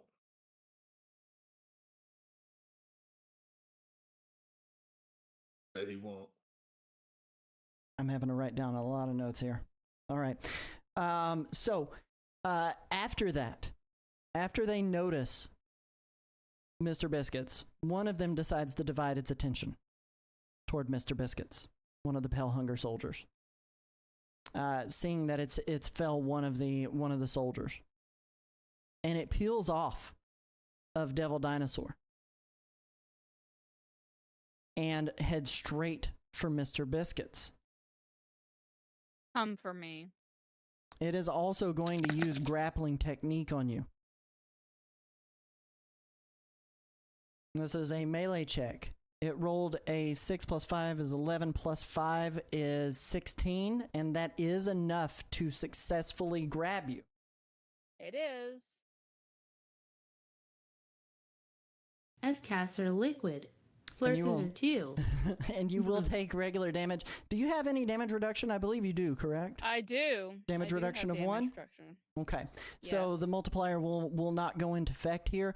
That is 5 times 1 is 5 plus 5. That is 10 points of damage directly to you. The other 10 that are still attached to Devil Dinosaur, what they end up doing is they begin to try to do leech life off of him. Oh, that's not gonna stand, y'all. I cannot let you be leeching life. Yeah, he won't. He won't. They will be making an ego attack against the target's resilience defense.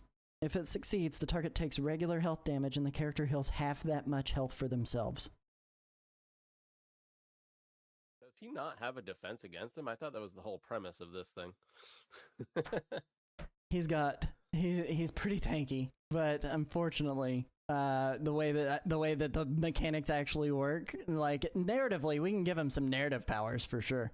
But we haven't gotten to that point. We haven't gotten to that point just yet. So, oh man, okay, 9 plus 4 is going to be 13, and his ego defense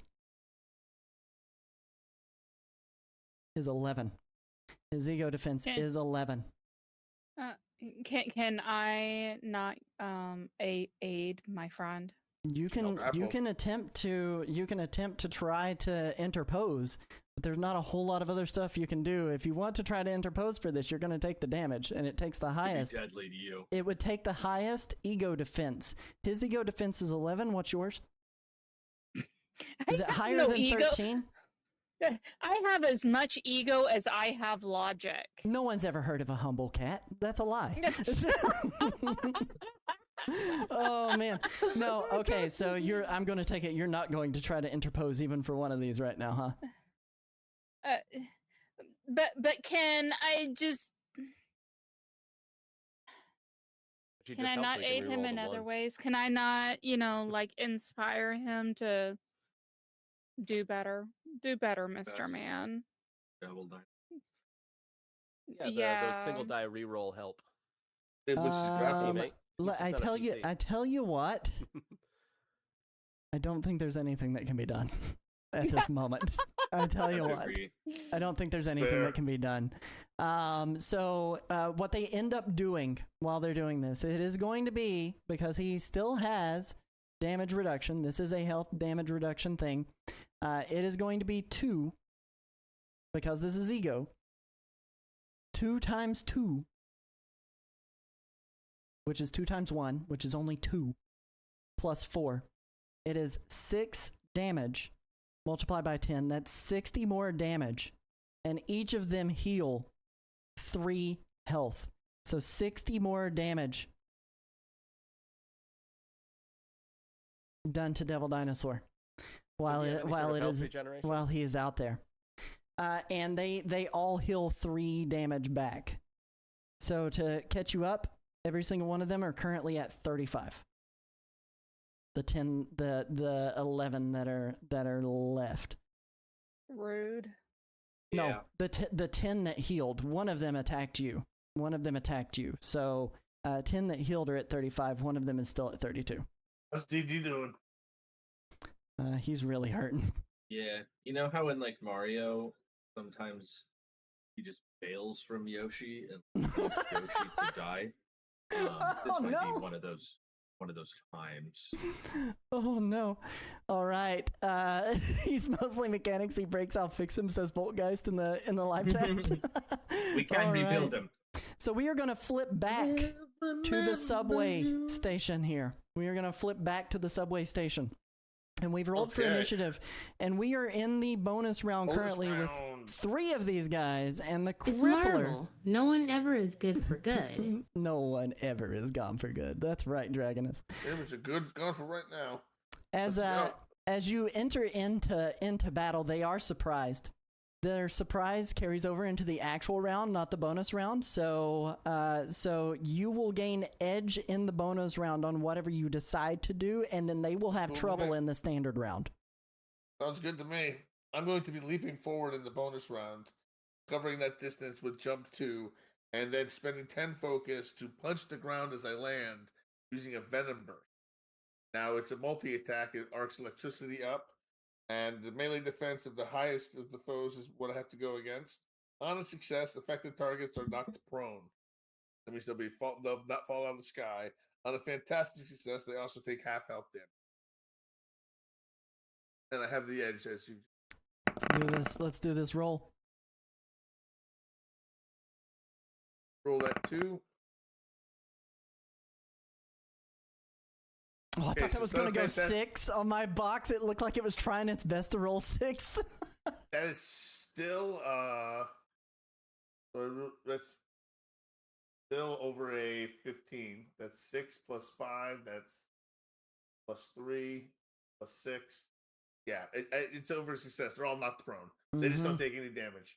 Absolutely. So they all kind of as the venom arcs from your area where you drop down and drop the punch on, they kind of get a little shocked, and they drop to the ground, kind of unnerving their senses momentarily as you hear just kind of a gelatinous splat splat splat onto the ground. But they are still totally fine. We go into the actual initiative of the round, leading with Spaghetti. You've seen Crippler Recluse jump in and do the Venom Bash. What are you following up with, my man? I'm going to just do a long spread out both hands noodle style, and then kind of slack style, like you whip a long garden hose. I'm gonna whip the noodles down and blast these guys that are now prone, so they have disadvantage. Called off, defending themselves to attack. So let's go ahead and let's do the roll that you're doing. That is going to be a melee check, correct? Yes. And do you have an ability that is going to split your attack? Is that what you're doing? No, I'll have to hit. I think just hit one guy technically. Okay. I don't have the ability. I just wanted to be sure. I'm gonna look into doing that as we evolve our characters, though, because that would be at this point.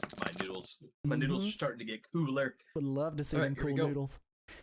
All right, 9 plus 5. 14. 14. Their melee defense score is 15. If you'd like to spend a karma to re-roll that, or if someone would like to help him, I will help actually. Use a reaction to help. Yes, I'll use a reaction to help. I'll pull one of them in.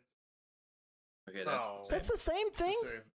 Yep. So if anyone else wants to help, I have plenty of karma too. I want to save my reaction. So does anybody else want to help? Me. Yeah, there you go. Oh, there we go. There we go. Dragonus is going to do it.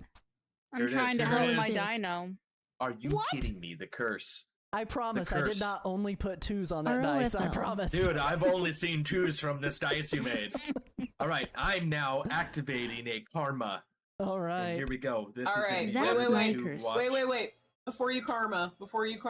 Change of plans. I can use that. Yep. Change of plans costs 5. If you have trouble on an action check, you get edge, basically. So go for it. Oh, okay. So we're re-rolling it again. Yes. Hey, there it is, baby! We finally hit it. So you There's a 4 described on for me that your die. noodles coming down. Give me that So, classic yeah, okay. description. So we're sending him out. I'm gonna send my noodles all the way out straight in front of me as long as I can, and then they're gonna hover directly above this guy, and he's already on the ground, limp, just been knocked out by the crippler. And then I'm just gonna throw some slack into those noodles and let them whip, and you're gonna hear that cracking sound like a whip at the end of them. They blast that guy in the chest. And then a nay. All right, so and then we nay-nay. it is going to be a 4 times 5, which is 20, plus 5 is 25 points of damage to them, correct? Yes. All right. It is still kicking, but it is writhing. You see its tentacles underneath it, kind of like as it's screeching and screaming in there. Then we go to Crippler yet again, standing right nearby. What are you doing, Crippler? I'm going to pound on one of them by stomping on it because it's prone on the ground, and I'm just going to use all my might to try to squish it under my feet and just completely demolish this xenoform in front of me. This filthy xenos. Let's hit it. Let's go. Damn right.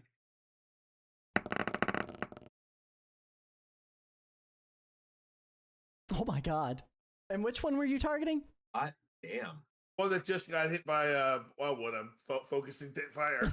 All right, so that is 0 issue. I'm pretty sure with your melee edition, because that's 12 plus whatever, plus your melee bonus, and the target number 6 is times 6.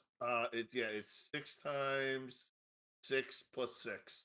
6 times 6 is 36 plus 6 points of damage is 42 points of damage done to this creature. And I mean it's combo breaker overkill as far as that goes. Yes. I did the attack I did on that one. He was prone. Was there no advantage that I got to that attack? Or did when they are prone, they suffer trouble on anything they would try to do to you from a prone position. Is the so advantage that you to get attacking someone prone though? Correct. Interesting. Okay, I had that backwards in my head. I thought we missed something there, but okay, you actually keep them. I mean, they can't attack back. They can't interpose or dodge. No, They're it's still prone. very good, right? Yeah. So. Yeah. You did amazing. You did amazing, and the crippler recluse ends up just overkilling this hunger soldier, as it just like a bug out from underneath the boot. Pale hunger goop goes everywhere into a gelatinous mass. We go to Voltgeist. Next, what are you doing? There are 2 that are still prone on the ground. What would you like to do? I am actually going to hold my turn, and probably just use it at the beginning of the next round, but we'll see how it goes. All right, then we go to Stranglevine. I got a 13. Did Sakura already go? This is a 9. Sakura got a lower number. I have it written down. Yeah, 9. Very good. Oh, that's right. My bad. I thought. When you hold your move, can you just put it later in the order? Yep, you can put it later in the order. You can do it on the. You just hold your turn, and you can jump initiative order in the next round. I'll hold my turn until after Dragoness goes because that's still before them. Okay. Let me bump you down in the initiative order then. Dragoness, what would you like to do?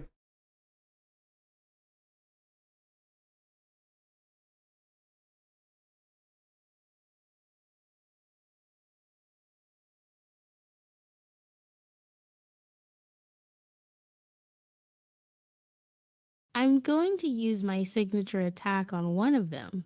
Very cool. That gives you edge. And that would be a melee check. Double, in fact. Mm-hmm.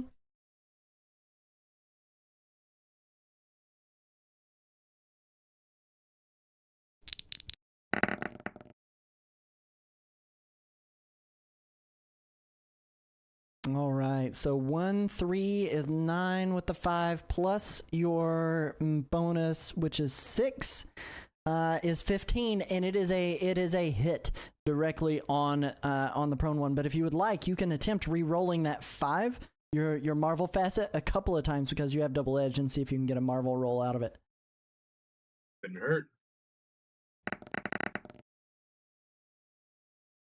Edge Dragoness. Ooh, that's better. That's a better number. So already taken the 6, so that takes you up another point.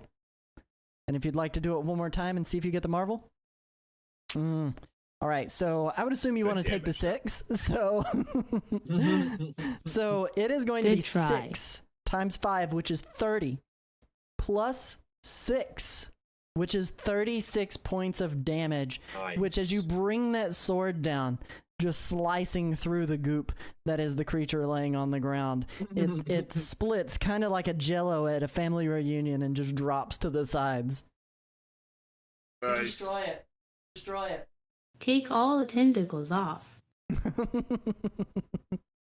Yes, all the tentacles are gone, and it's the top portion of whatever it is falls over, and the tentacles are all just kind of all over on the ground, kind of like the blooper from Super Mario Sunshine when you rip its legs off. Now we go to as she slices through the creature and all the tentacles fall off. I'm gonna say, sushi, anyone? Spaghetti shaking his head. No, thank you. I don't want to eat that. Stranglevine. Monsters. There's one left. One left. Okay. I if there were a few, I was going to use AOE. Since there's only one, I'm going to use Elemental Blast. I make a ranged attack with an edge at an enemy line of sight, and I can add +1 to my agility damage bonus for every 2 points of focus I spend. So I'm going to spend 6, 5 to use it, and then 1 extra to round that out. So let me roll my agility. Let's do it. Sounds. Their agility defense is just 10. That my agility is what 5? Let me see real quick. It is Yeah, high. my agility is 5, so it puts You're it over. good, So then. I'm gonna roll edge on the facet die. Oh well. I'll toss you a reroll. One of my 2 reactions. All right, groovy. Thank you. Oh, That's it right there, baby. Ooh, There all we right. go. That's what we're Look at talking them. about. Describe for me what Get happens. some. Let's go. Can we get some GGs in the chat, everybody? Now Throw those Now, bits again, out. so that's damage plus another 3 Get out your in addition. checkbooks. On a fantastic success, an affected target takes double the total damage and suffers the toxin. So a giant blossom appears out of my hand and just launches a barrage of thorns. And I'm going to assume on that fantastic success, they just go right through. Oh, and liquefy. 100%. 100%. Splat, Swiss splat, cheese. splat. Piercing that, because I mean, if you calculate your actual damage, that was a 6 times 6 is 36 plus 5 is 41 multiplied by 2 is 82 points of damage done directly to that. That is an amazing, amazing roll as you go through the Pale Hunger Soldier. The thorns and the vines just ripping through his body, and then they spread, and I would assume you retract them, and he just kind of slops to the ground like a filled water balloon. Yep. I was going to say my elemental burst is a launch of just thorns. It's Oh, aerial perfect. projectiles. Perfect. So they just pass right through and lodge into the wall behind it. The throat. That is beautiful. That is so good. So all 3 of those are gone. We are going to go back to Devil Dinosaur and Mr. Biscuits in the throes of an all-out war on 42nd. Leading with Mr. Biscuits, Devil Dinosaur, breathing hard and heavy. He says to you, "I would get off, little one."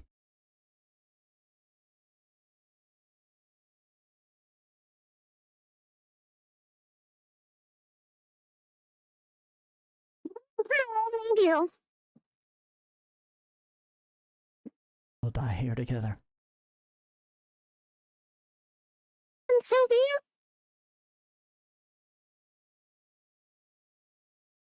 I have one final swoop. One final blow that I can deliver. It's not safe.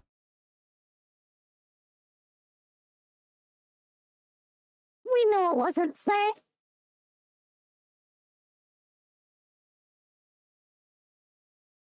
I won't let you go along.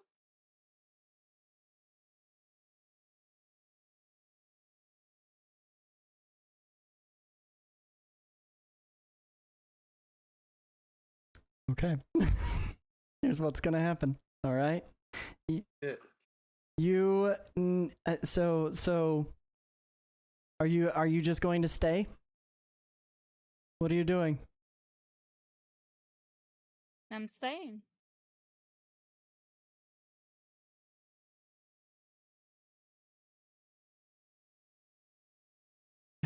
All right. We're all gonna need therapy now.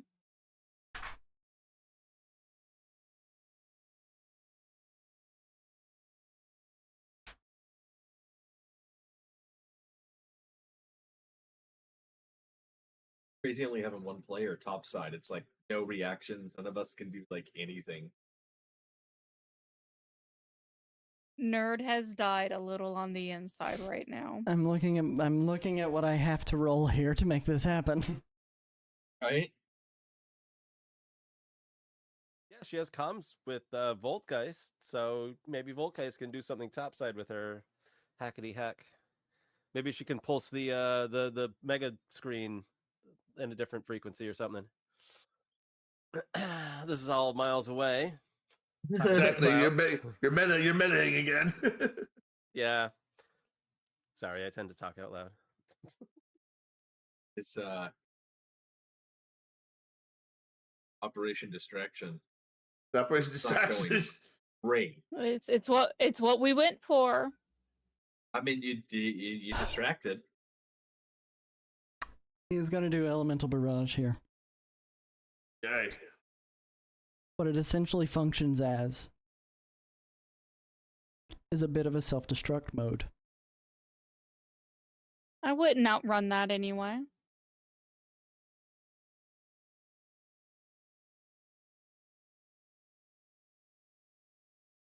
Okay, so what this is going to do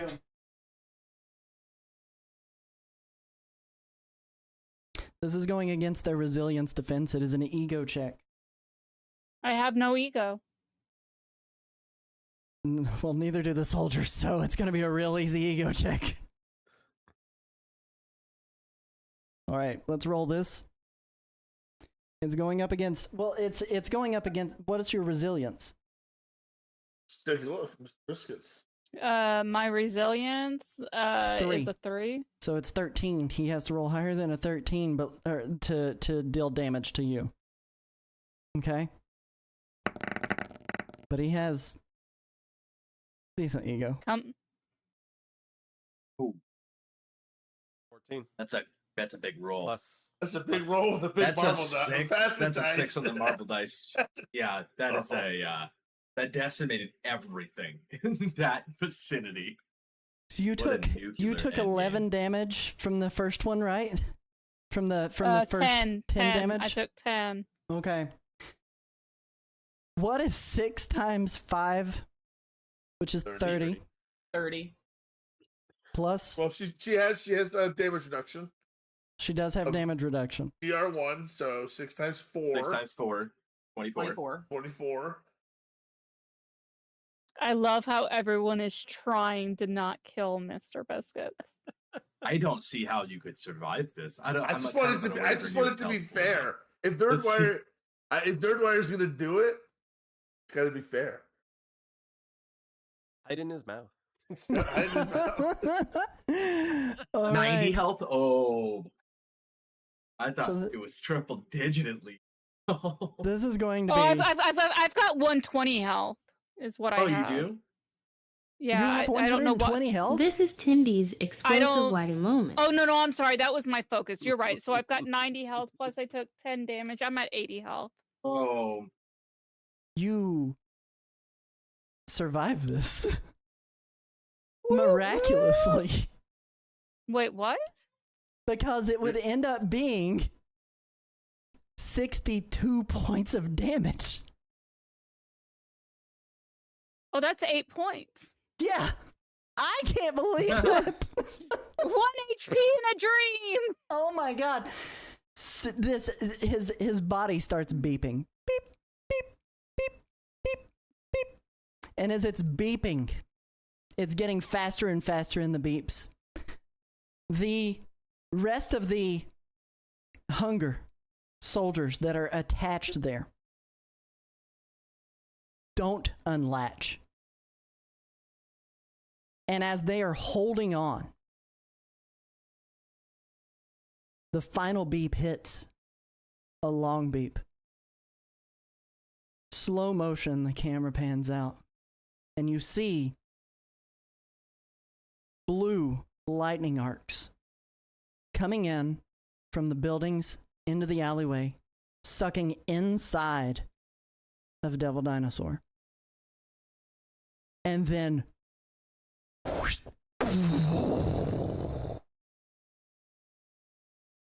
city block in 20 spaces. Absolutely leveled. See, I Glass wasn't outrunning shattering. that. Glass shattering. Every single hive soldier that was there obliterated in the matter of seconds. RAPDD. He takes 62 points of damage back to himself. He had 58. Did he have any sort of regeneration? Or no? I didn't see his card. That's meta. The answer is no. Okay.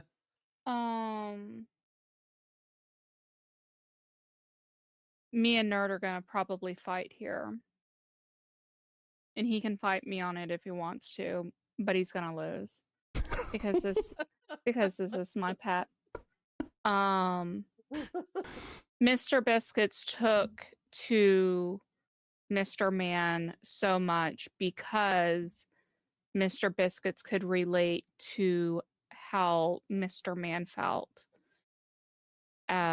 Having people do things to you because people are people, and Mr. Biscuit's people are very few now, and what few there are, they're hunted down and tested on and kept in things like museums, and even the person who made the collar for Mr. Biscuits, if she realized what Mr. Biscuits actually was, the things that she would do to Mr. Biscuits would not be very pleasant.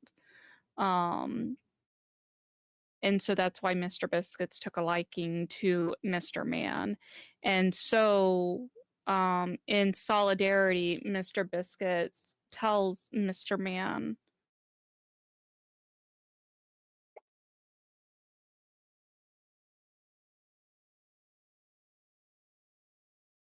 Oh, you've frozen. Your cam went down tenderly. And you're back? what? Am I? Yes, you're Am I back. back? Yeah. Mr. Man? We'll resume from there, Mr. Man. Mr. Man, I won't let anybody do to you any more what they've been doing. And with that said, Mr. Man drops her jaw as wide as it will go, and she swallows him whole, and therefore prevents anybody else from taking him and continuing his suffering. He's not conscious, so he can't fight me for it. I will fight you over that. No matter his size, he is unconscious and he is incapable of resisting or upsetting my tummy. I'm taking him with me. Take an extra dot of karma. Me and my 8 HP, we are taking Mr. Man to prevent him from being further tortured. With that being said, we are going to go to a quick break again as we resume. Because we all need therapy now. Go cry, chat. Go cry. We'll be back in just a moment.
Fudge IT.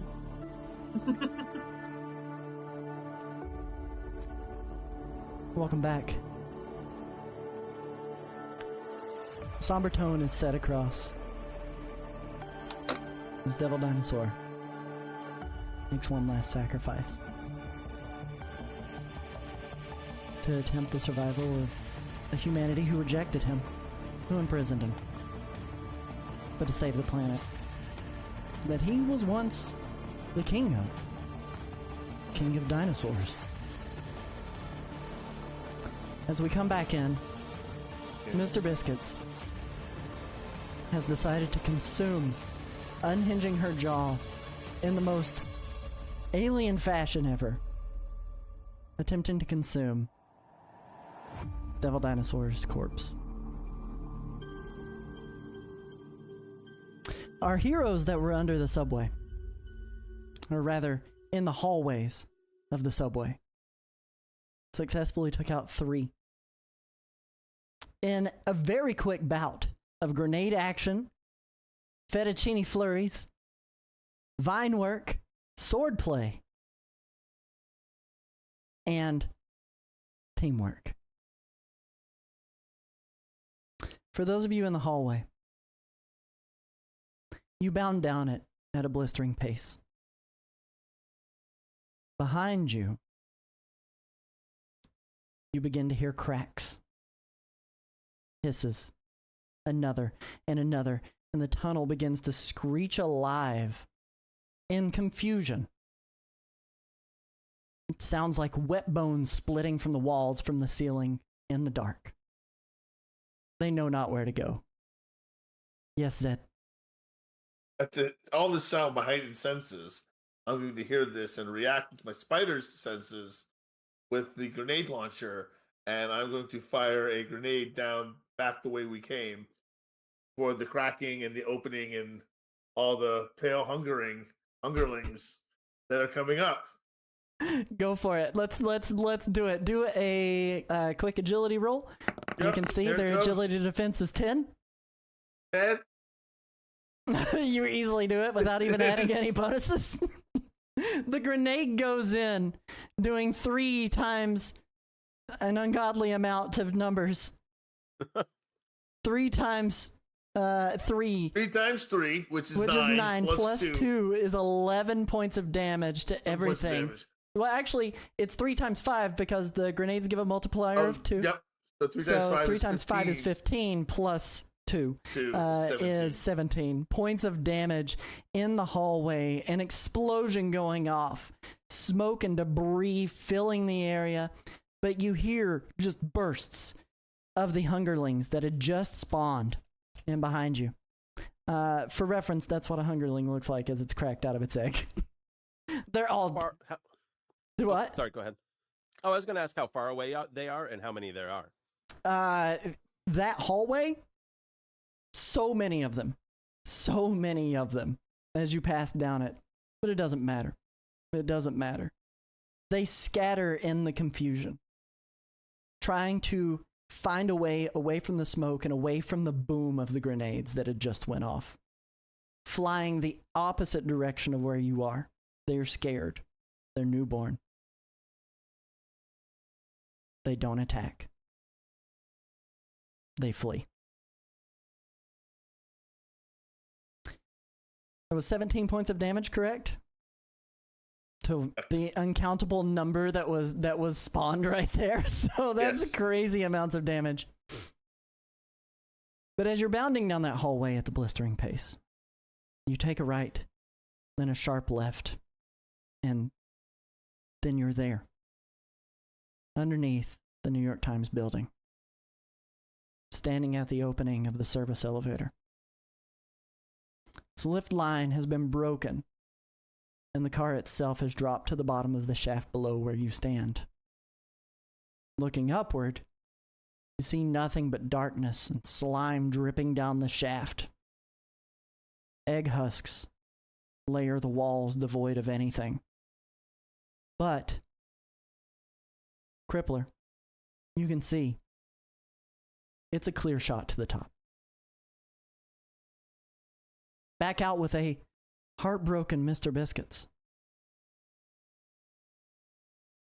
The battle ended nearly as soon as it began. The hunger guarding the entryway left laying in the street. The swarm above seems chaotic now.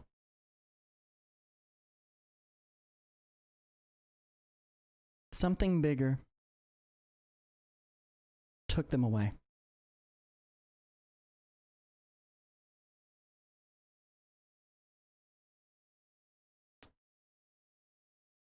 You see the entryway to the building. Your target point. Do you go?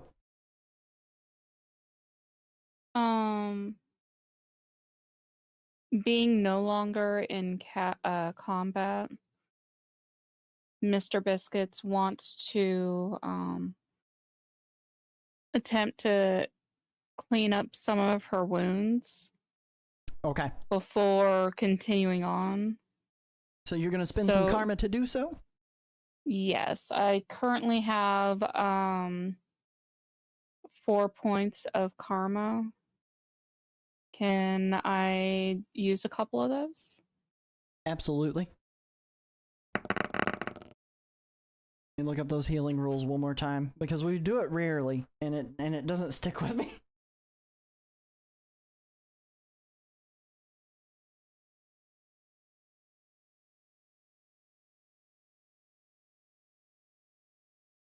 All right, so for what you need to do, if you want to recover, you can spend a point of karma. To recover health, you make a resilience check. To recover focus, you make a vigilance check. So you're going to be recovering health, so it is against your resilience. Your target number for either roll is 10. If the roll fails, nothing is recovered. You okay, got, did you get a 10? I rolled 10 and my resilience is 3. Okay. On success, total up the number normally and multiply it by your rank just like you would with a damage roll. Character gains that many health or focus points back to their maximum scores. A fantastic success doubles the amount that they get back. So you got 10 multiplied by your rank is 30. 30 health points. And you still have... Do what? It was 10, but then plus or 3, right? Wouldn't it be 13 times 3? Yes. Yes, my apologies. 13 times 3. So that's going to be 39 points of health going back to you. And you can spend another karma point if you want to do it again. Okay, so that puts me at 47. Let me spend another one. Now that we hit topside too, can I see if old guys can get back on comms with Mr. 5, Biscuits? 6, 7 Absolutely. plus the 3. That puts me at a 10. Yep. So 10 times 3 is another 30. So there's another 30 added to the 39. So that puts me at 69 77. Nice points of damage getting re-healed.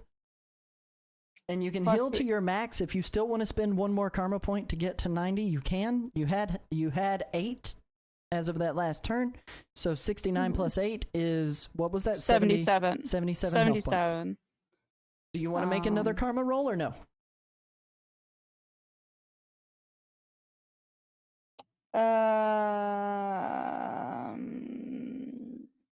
Maybe I should. Things have not been going well for Mr. Biscuits. Things could probably continue to not go well. Oh, heck and heck. 2, 4, 6. That one. The curse. That one's just a miss on that one. Man, talk about the curse of twos. So that one is you just start a burning miss. some fucking sage in my house or something before we go live. Go around, make sure the spirits are dispelled. All right. Well, so being Dragonus' house, being the tiny cat that I am, I'm gonna slink inside the building and hope nobody notices me. As you begin slinking inside, light fights to penetrate the exterior that's been covered by white tendrils. Granted, a lot of those have started to fall off from the blast that Devil Dinosaur triggered within his body. It's still no less suffocating in there.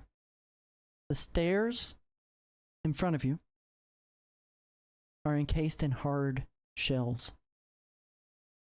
And then you realize this was a nest. Every egg empty, split open like a fruit. Cocoons wrap the ceiling in spiral patterns and drip gelatinous milky white fluid down to the floor. They too have no one home anymore. But the path ahead is clear. The stairwell will lead you to the top. 34 floors. What would you like to do?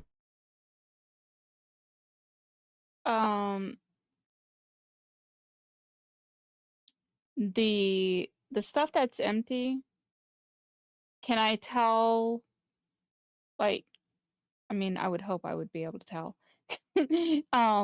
Like, is it that what just happened broke their eggs and they're now like laying there dead, or are they gone? They're gone. Oh, great. Okay, well, you know, I'm a little cat. It's gonna take me a while to climb that many stairs, so I guess I better get to hustling.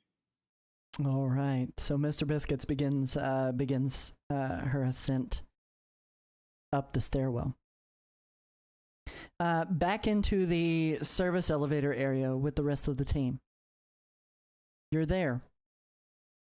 Crippler has been able to see that it's clear all the way to the top, where you need to be. What do you guys begin to do? Does the elevator work? The elevator is broken off of the cable and has collapsed down below you at your feet. There's only one way up. Stairs. Did you say who cares, or did you say stairs, Spaghetti? Stairs. Yeah. I believe we can all make our way up shaft, right? You can. Angry Ski Mask Man and Spaghetti and Dragoness. And me. We can all get up. Can I carry the elevator car with people in it? So you are considered big, correct?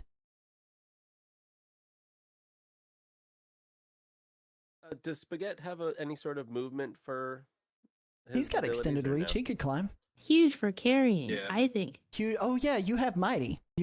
So yeah, you could carry it up while flying. We would just have you do a melee check for your strength to see, after everybody attempts to board the car, to see if you can make it carrying it up like that. I mean, again, Recluse can wall climb. Yeah, sure. Yep, Recluse can wall climb though, and carry it. And Dragoness can carry if she wants. Spaghetti could climb, extending his reach, and Strangevine, you can Vine swinging, yeah. Yeah, you can vine swing. We don't need to have any one person carry the rest of us. We can all get up independently. We're a bunch of heroes. I guess everyone can get up fine. Cut to an open elevator door, and you see a vine come up in a spaghetti noodle, and you see Recluse backflip off the back of the shaft, and Dragoness flies up, and superhero lands. Yeah, we don't need to. It's right in itself. You each begin your ascents, climbing the shaft. I fly up at Mach 0.8. Getting there first. Climbing, flying, and doing what have you to get up there. With purpose. I believe it's called. Yes, noodling. Every passing floor gets you closer to your main target. Kill the queen. In the hive mind, like Fury said. Dragoness arrives there very quickly. And as you arrive, you hear it before you see it. Moaning. Pained moans. Extremely shallow breathing. Looking around the corner to a door on the 34th floor, you notice that tangled in the organic overgrowth are several scroll, each with a symbol carved into their foreheads. A Talon mark. The Separatists. They cannot move. They are completely embedded into the hive.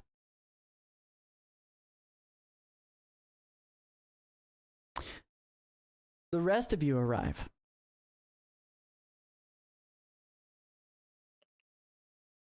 Mr. Biscuits makes a stroll from that 34th floor. Maybe out of breath, maybe not. Who knows? You see Noodles climbing up the entryway, exit to the normal elevator entrance. Vines right behind those. Fingers pushing yourself up and over to the precipice. And from the shadows, a voice speaks. It's a female voice. It cracks with age, unintended whistles, and a motherly tone at first. Hush now, child. Then, flail the beast. The end of all things is here. And then screaming, no, no. Then feed, feed, feed. Her words trail off in the distance. She speaks as if she is communicating with everything, everywhere, all at once. And then it's clear her attention turns to you. You think you can stop this? Stop us? Us? Us is everything. And she reveals herself in the darkness. Her arms stretch wide and her tentacled legs leave the floor. She begins to float towards you, and as she does this, the windows in the room behind her shatter inward, with the bodies of tens of hungerlings crushing through. We roll for, yes? Never mind, we're going to roll for initiative. We Okay. roll for initiative. Yes. In this house, we roll for Never mind, we're rolling for initiative. Yes? How long does it take Mr. Biscuits to get up the stairs to us? Is Mr. Biscuits rolling initiative? Mr. Biscuits is with. Mr. Biscuits is with. Not enough time to have a discussion just yet, but Mr. Biscuits is with. 12. 13. After that meal, Mr. I'm going with the original. Carried. Uh, I don't remember if 18. I rolled or not. No, apparently I didn't roll. Here we go.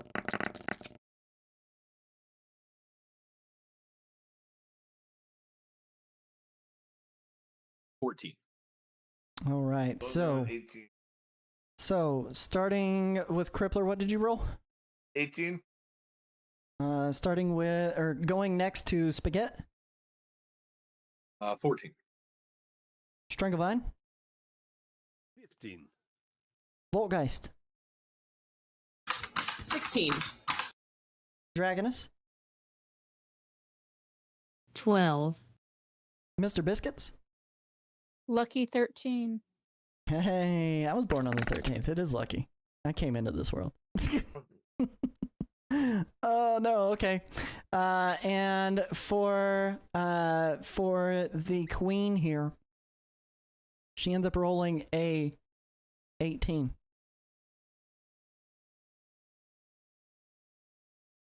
All right. So initiative will be going in this order. What is your vigilance, Zed? Because you rolled an 6. 18 as well. It's 6. It's higher than her vigilance, so you will be going first in initiative order here.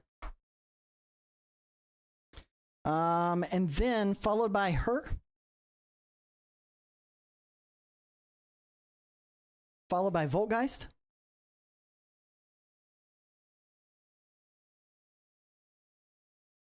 Followed by Stranglevine.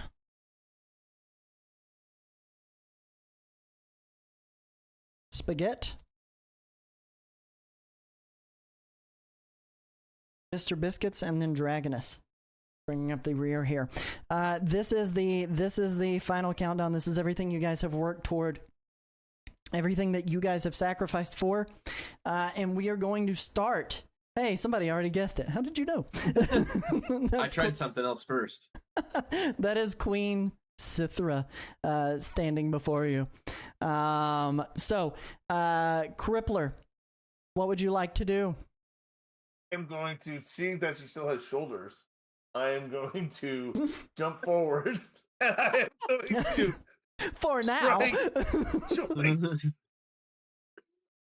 Listen, hey, a neck is a joint. Give me the edge.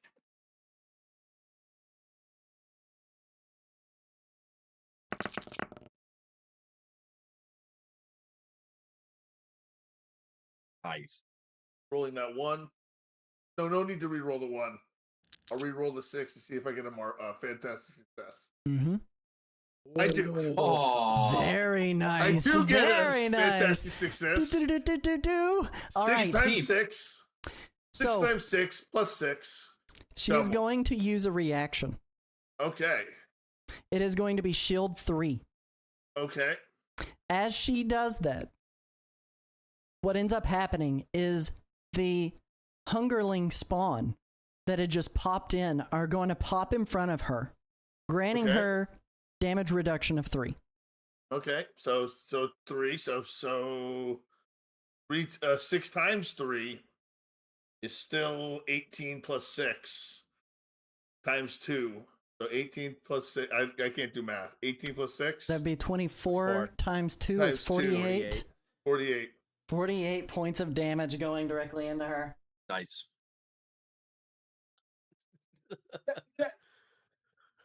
Right on her Crumbling shoulder. joints like castles made of sand.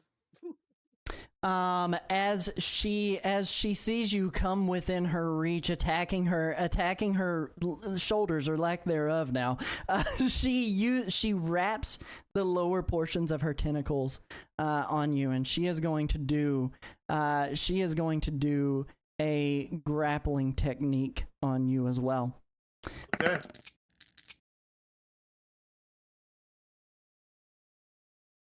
$12 plus Yep, she got 6 me. is 18. Yep. So she does I'm gonna- grapple. I'm going to use a reaction. Okay. You're going to escape? Yeah, I'm going to escape. Okay. Target number to escape is 16.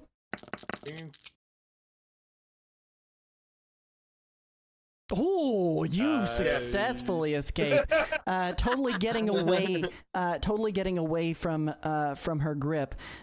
She gets extremely frustrated by that, and she also has the ability that gives her 2 actions. So, so what she is then going to do is she is going to use flare on you. Okay. What flare does is on a success, you are blinded. All right. On a Let's use my other fantastic senses. success, you're blinded and get regular damage. This is an Okay. ego versus every enemy's vigilance in this area. Oh, versus vigilance. Fantastic. So she's gonna roll. Oh. 661 is 13 plus an additional 6 is 19. Does anyone have higher than 19 vigilance? Nope. You don't roll. Sorry, I thought it was a rolling thing. Oh, no, no, you I don't- don't you have don't higher need to than roll. 19. Yeah, you don't need to roll. No, I have 14. Can I use a reaction? I cannot get 19. What would you like to do, Keyword? I would like to use my elemental sphere, which surrounds all of us.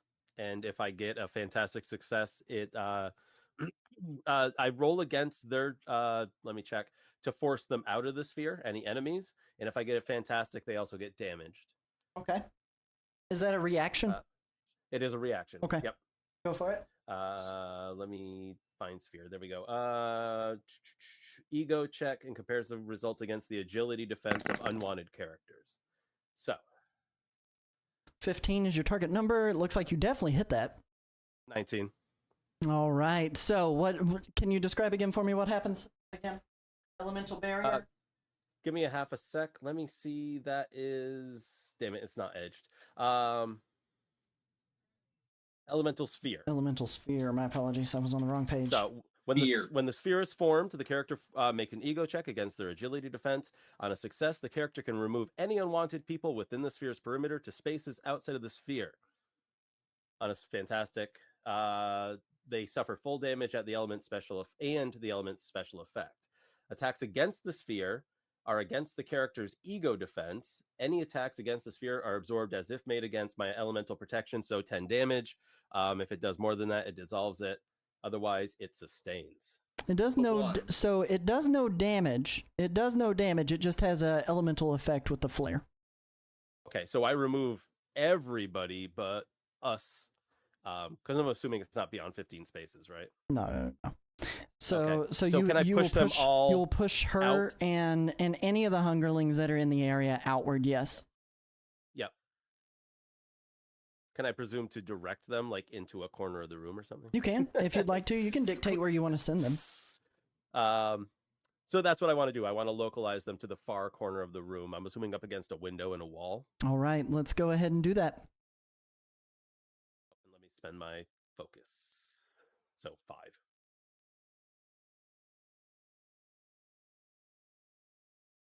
Wish they took damage on a regular success.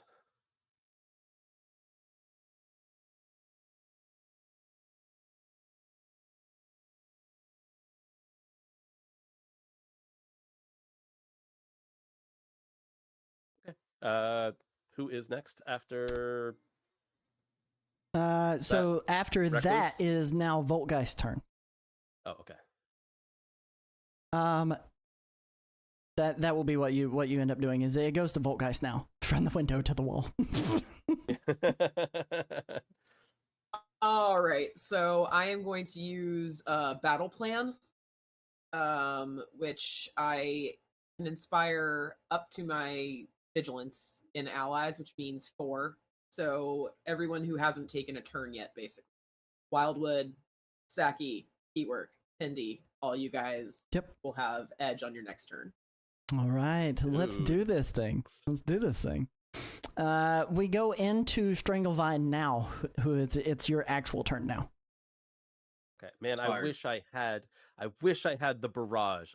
Next, when I rank up, I want barrage. I wish I had it. Because then I could actually do AoE damage. Actually, I can do my prison. Does it do damage? Traps. No, just traps. Wait. No, fantastic is only for full damage. Damn. Are the lings, are they a bunch of enemies that we have to defeat, or is it just the queen? Kill the queen, kill the hive, right? I mean, this is true. I was just wondering how many enemies are in the room with us right now. If you look around, you notice that they're not really kind of going on the attack. They are kind of swarming around her. They're swarming around her. Using them like an elemental power then. Okay. So from the sphere that's around us, just a very large sunflower forms right in front of her, and I use elemental burst, and I am going to spend, I forget what the max I can spend for focus. Is it 3 times rank? It is. I think it's 2 times rank is what it is. Up to 20. Up to 20 is what I think is what the cap is. Or it might be 25, but it's either up to. So, we'll operate on side of the player up to 25. Yeah, but that means I can still only spend 6, right? Yep. Okay, so I will spend 6 to use my elemental burst right in her face. Oh my goodness. Okay, so let's go ahead and do the roll that you need to do for that. And I'm going to use Edge that Voltgeist just gave me to re-roll my... All right. 17. Her agility defense is 15. It is a hit indeed, and that is an agility-based attack. You end up doing, and mind you, she's currently under the effects of health damage reduction 3 with shield in effect. Still 6 times 3 plus 5. Oh, so it's not instantaneous? It is an instant reaction, and it stays in effect for the course of the round. It goes away at the top of the next on the top of the next round. And imagine the lings just keep re-swarming over her. It's what's his name from Naruto, the sand dude with the one tail in him. It's kind of like the second skin Yes, thing. yes. So Gara, there we go. Yeah, that's his name. So that would be 6 times. What is your multiplier on that? On your agility? It's times 6. So it'd be 6 times 3, which is 18 plus 5. Plus 5, which is another 23 points of damage done to her.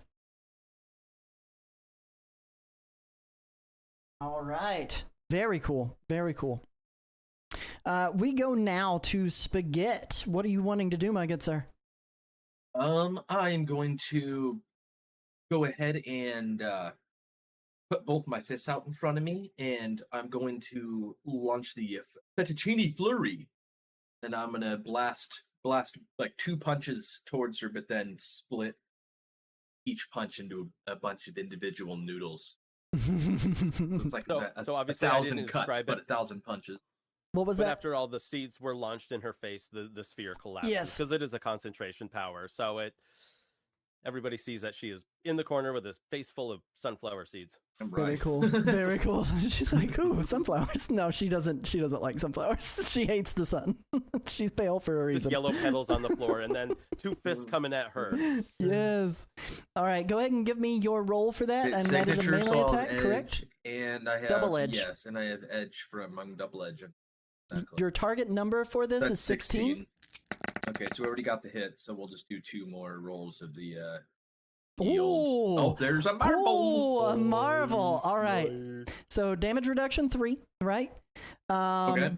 But you are going to be doing 6 times whatever your multiplier is, plus your 5 multiplied by 2. But reduced by 3, so 2. Okay. 12, and then my extra 5, 17. Double that, so 34. Yep, 34. 34 points of damage to her. All right. Now I'm going to get her right in the face right after she already got a bunch of lashings to the face from Stranglevine. Just tons of individual face attacks. You're rolling. You rolled double facet dice.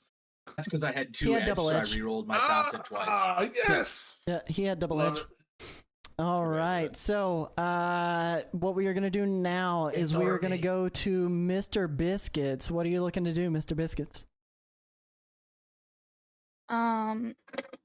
Mr. Biscuits is here, but not feeling much like Mr. Biscuits that everybody knows and loves. Mr. Biscuits is feeling... Yeah, Mr. Biscuits feeling very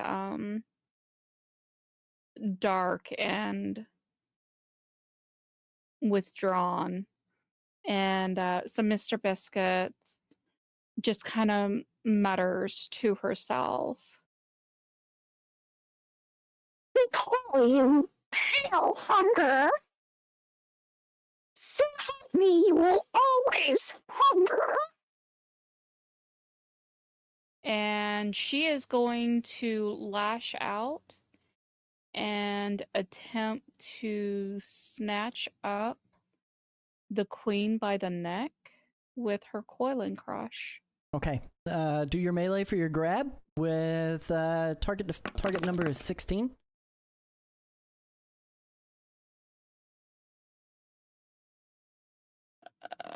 Go ahead and reroll. You already have free one. Yep. You've got edge. You got edge. Yeah, I need to re-roll that one. Anything but a 1 is amazing, so... Right. So you have successfully grabbed. She is going to use a reaction to escape. She is going to use a reaction to escape. She has 3 reactions. I was going to say, this is the third one her round. Yep. Because she has, in her traits, she has combat reflexes, and in her power, she has lightning actions. It grants a third reaction. A lot of reactions. Many reactions. So that is 8 plus 6 is only going to be 14. So she, what is your target number for your melee? 15. So she misses it by 1. So you do indeed grab her. So you've got a hold of her, and you're going to coil and crush now, correct? Mr. Biscuits is big man. Hit me with your, I think it's a melee. It's a melee check, correct? Yeah. We rolling again? Yep, you need to roll a melee check as a reaction on this. Oh, God. Not an issue at all. Not an issue at all to be able to do your coiling crush in this reaction. How about a 21? -2. But it's the damage reduction. We all got it. So the coiling crush on a regular success does not deal damage, but she is paralyzed. She is paralyzed. On a fantastic success, dealt regular damage and paralyzed. Damage. But paralyzed is huge. But I'm strangling her. Yep. During the paralyzed enemy's turn, they can make a melee check against the character's melee defense to break free. So that is the only thing that I will be able to do during the next turn order as Queen Sithra.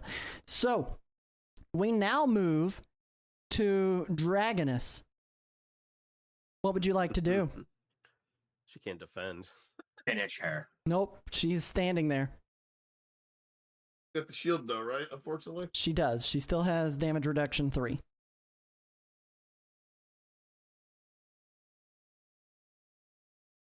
Burn all those little bugs. Little shieldy. And next turn, she will not be able to reactivate Shield 3 because she's paralyzed. I was going to ask. Can I remove the shield? So you're wanting to make an attack against the Hungerling spawn that is around her as the shield? Remove her face. Unfortunately, there's so many of them that are swarming her. It is extremely difficult to get them away, and there's no way to be able to swipe through them all, to be able to clear them all at once. They will disperse after this turn. About flame breath though, she's got that flame. That'll hit a lot of them, right? It's not AoE. Oh. She's only one target.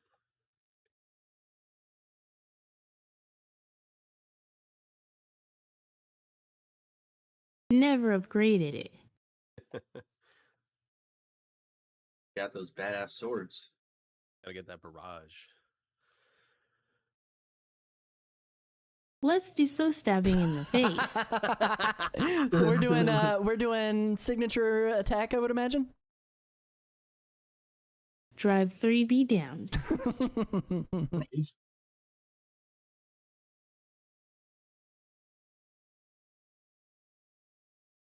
Let's go.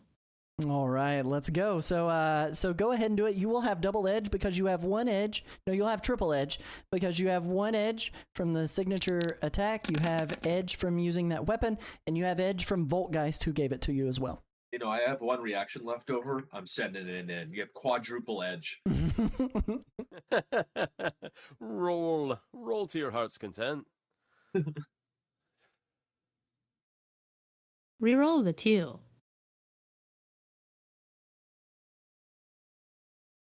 Go for it.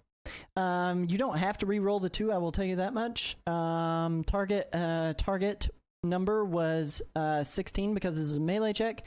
You rolled a 10 plus your 6 in melee. You may want to re-roll your 5 to try to get a Marvel die out of that. Roll the 5 4 times.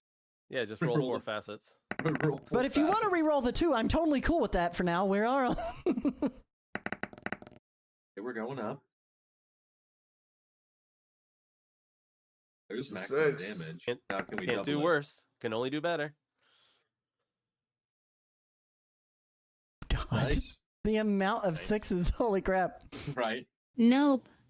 All right. So that is going to be 6 times 3, which is 18, plus 6 is 24 more points of damage done as you slide the sword between the hungerlings that are swarming all around her.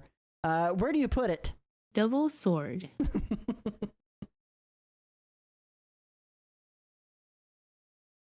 Love the double sword snapping together, snapping apart concept.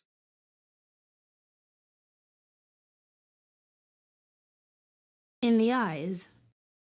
All right. Yes, the face. She tried to blind us. Turnabout's fair play. Yeah, as you pierce through the eyes, there's just like you hear the noise, and then you pull it back out, and as you pull it out, you can see just like pale pinkish blood begin to drip down the face, but then suddenly the two holes that have been created there fill up with black soulless eyes again, just orbs, bulbous orbs that are right in that spot. She still sustains the damage, but she respawns her eyes as that happens. We are now going to go back to the top of the turn order here, and we've got Recluse. I'm going to jump 2 all the way across, landing with my foot on her neck, stomping down with Mighty 3. Alrighty.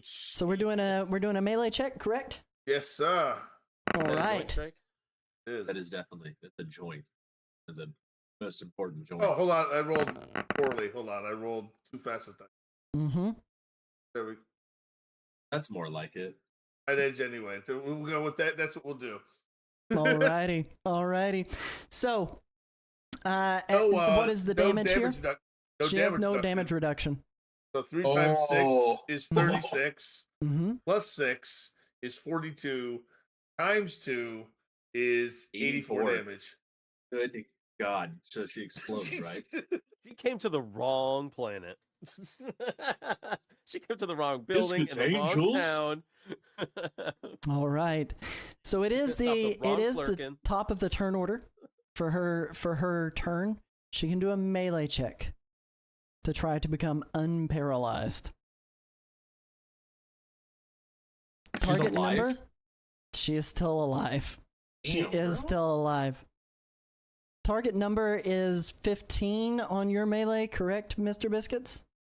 Correct. All right. She ends up rolling an 11 plus 6 is 17. So she is free. She is free from the grab. She doesn't have to make a roll to be unparalyzed? Let me look at that ruling real quick. Paralyzed. That's a good point. Cannot make move or take actions requiring melee or agility. Agility defense reduced to 10 versus ranged attacks, and close attacks automatically hit. So she cannot do melee or agility. Did she not do that check this round? Do what? She doesn't. There's no check that she can do to get out of being paralyzed. She just has to wait the turn out. But she can't do things that require melee or agility. That does not say she can't do things that require ego or logic. That's true. Is that what breaking free is? So, well, that's what I'm saying is, could she not do that melee check to break free, given that she's paralyzed? She can. So when you're paralyzed, or when what her Coiling Crush stated was that she can make a roll on her turn to break the grab. So she can break the grab, so she's no longer grabbed by Mr. Biscuits. So she did break the grab, but she still cannot do a melee attack or an agility attack. She can do an ego or a logic attack. So what she ends up doing with her second turn, she is going to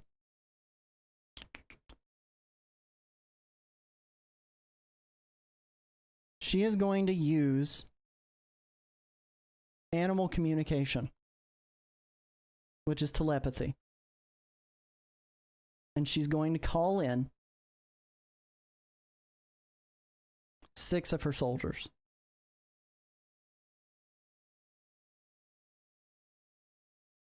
They will use their movement, the 6 soldiers, to be nearby her.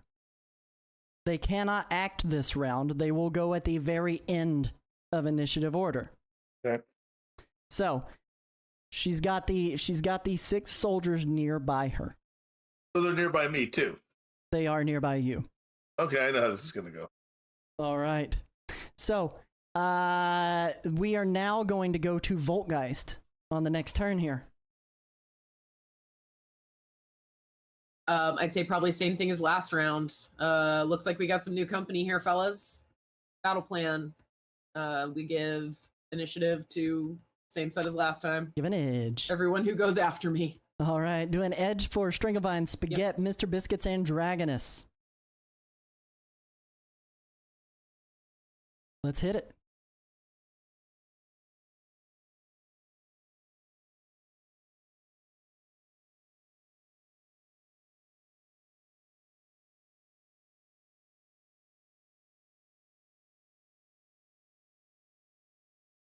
Stranglevyne, you're up next. Oh, I'm sorry. I apologize. I thought she had to do a roll. Nope, she doesn't have to do any roll. She can inspire. Okay. It's a non-rolling action. Excuse me then. All right.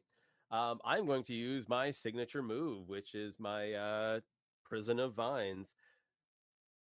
I need to So you've got double edge on that then, correct? Because it's a signature move. Yep, you've got edge, and then you've got the Voltgeist edge. Correct.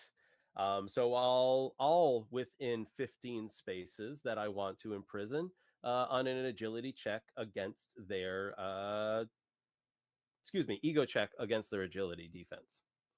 So let me roll my ego. All right. So I'm gonna, I guess, double roll the facet die.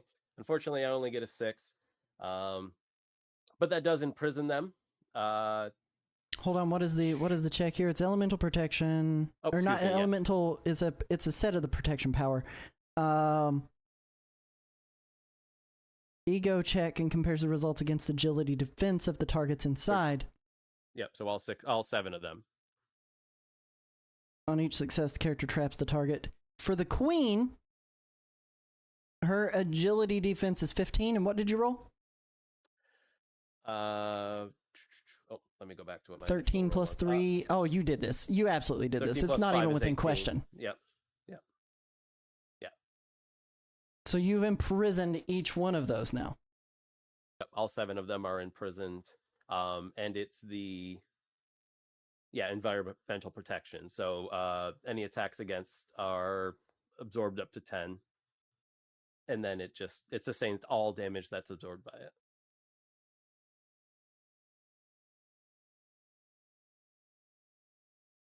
So they are inside the prison right now, which is kind of delaying battle, right? So how do you attack them inside? I can drop it for the next attack. Okay. So I was hoping to do damage to them with the. I understand now. Okay, I understand. I was trying to make sure that I was following what the plan was there, so that way we all understood. With an AOE that had double edge, that I'd be able to do damage. Yeah, that makes sense. That tracks. Didn't work out that way. All right. So I can release any of them if somebody's going to do an AOE. If Crippler's going to do. Yeah, and that's a reaction. That is a reaction. So you can use a reaction to release, right? Yep. Okay. Yep. So all right. Next.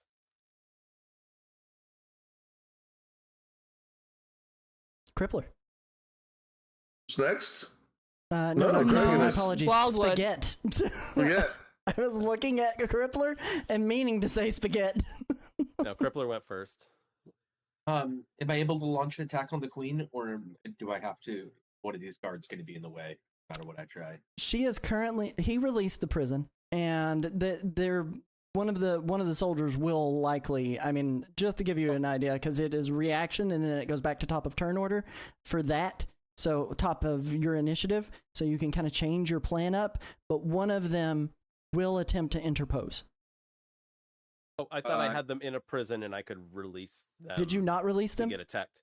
No, not yet. Nobody's attacked yet. So okay. Spaghetti is deciding. So if he hasn't released them, your attacks they're imprisoned, encased, and so there's no way to directly attack them until he releases them. Yes, sir. Talk to me, Spaghetti Man. Who do you want to lash? Let's roleplay this. We need to take down the queen. Roger. And I release her. All right. Perfect. As she gets bumped out, I'm going to go ahead and do a reverse punch to get edge on that and go for if I can get a critical on this stunner. And I need to spend some focus. I haven't used any, Let's go.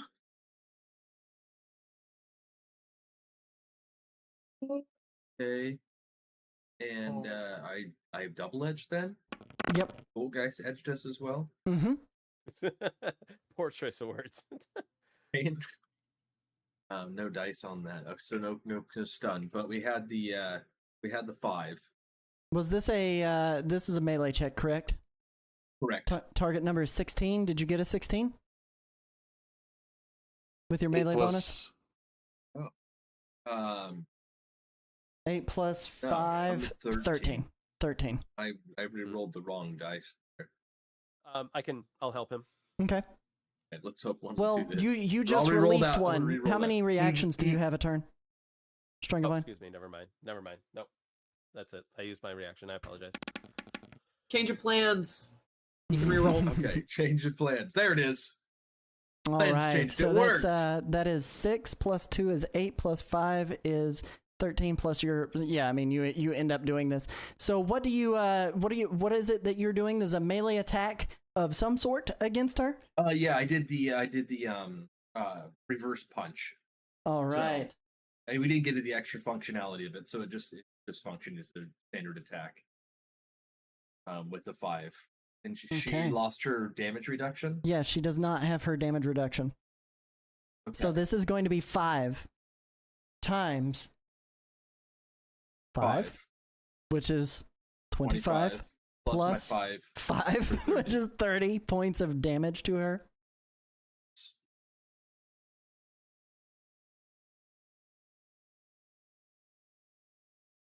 Do you have intent to kill? Queen? Oh yeah. Just wanted to be sure. Yeah.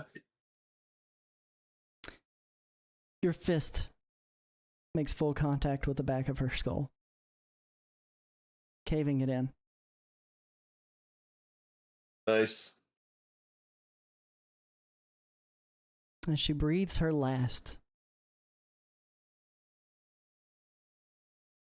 you hear sounds from outside.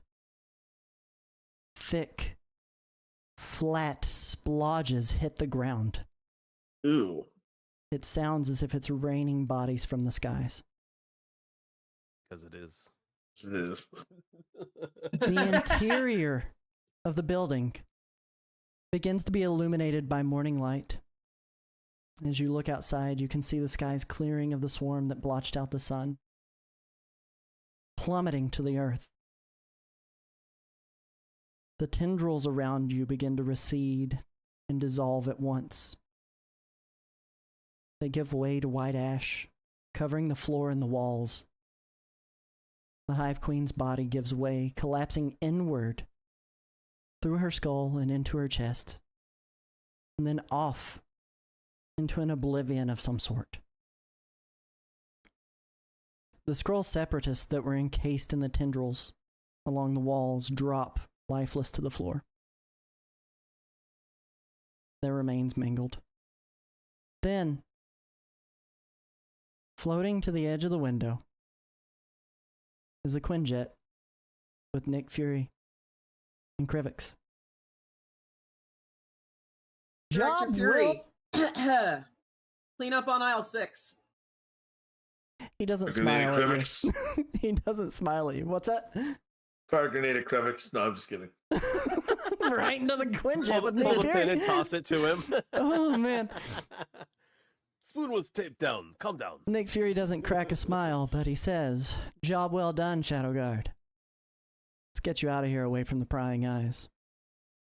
The Quinjet floats just a little bit closer with the opening hatch right in front of you. Do you enter? It does. Wildwood doesn't want to go, so Spaghetti No. doesn't want to go. I'm not Are going. we? I'm gonna walk it off. I'm done with those guys right now. I'll wrap up the Queen's corpse and I'll move it over. There into is the no Quinjet corpse. With them. It went into Oh, an it dissolved? oblivion, completely Oh, dissolved okay out of then. reality. I would rather take Uber. Is it over? It's over. Look, guys, I understand if you don't want to come. Still uneasy around my guy here. But there are some things I'd like to keep under wraps. First off, these guys, at least until I can get some sort of solution for them. Some home, off-world. The world doesn't take kindly to aliens, as you guys well know. Second off, Devil Dinosaur. Not sure the public would take too kindly to a giant mech abomination that goes by Lucifer himself. We don't know what you're talking about. I haven't seen him. What kind of drugs are you on? Can I have some? You guys need to clear your head over there, Shield. He kind of nods with approval. I hold my palm out and some psilocybin mushrooms pop out on it. Perhaps you take. Holds his hand up. No, I don't think I will. Pocket them. He says, but there's some things I should apologize for. Look, I think I need to drink a few barrels of beer. we need a team, To the bar. Girls? and nobody wants to hear him. he's yelling at you. I need a team of your caliber for another mission. He's seeing you Turned walk away, off. walking back towards the elevator. Pick up the check, Fury, and then we'll talk. Both you smoke in his face and walk off. Oh man, as you guys are walking off, he turns around. The door begins to shut. Krivik's shape shifts, and you hear Perhaps Director later, Fury. Director. Krivik's shape shifts, and you hear Director Fury say, Agent Coulson, where to next? Door closes. Quinjet flies off. Where are we going? Where are we going, Shadow Guard? With The them. bar. Vodka and pickles. Definitely to the my bar. treat. To the bar! Let's go We're to the getting bar. vodka and pickles. I'm excited. All right. As you guys exit, come down the building, the world seems a little brighter, a little clearer, a little more hopeful. Thinking about the wacky adventures you've been on, a Fast and the Furious race through Jurassic Park, We go to Mysterio's bar. an anime cutscene where you pilot a giant mech,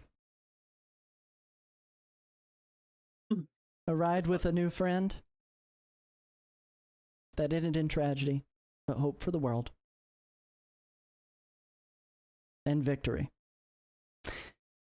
You go looking for the bar with no name. You enter. Beat everybody up. Crumbling joints like castles made of sand. Exactly, because it's the criminal bar, and I've been away. Oh, That's man. my seat. Perhaps now that we have not died, we can introduce each other. Mysterio's You can call nowhere to be me- seen. Yvonne. Black Tom in there, not pointing to the side, not saying nothing about X-Men, heroes, anything, Avengers.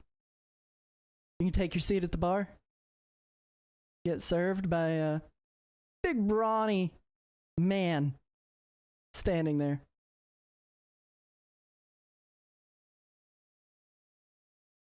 I'll pay for everyone. He holds up his hands and he says, "Hey, I don't need your money. Got a little bribery going on. Something about shield money? I don't know. Just got told you guys are good to drink." Good. And cut to black. Well, Look at that. Fury finally did something right. And cut to black. Fantastic. Guys, how did everybody enjoy tonight? GG. Perfection. It was perfection.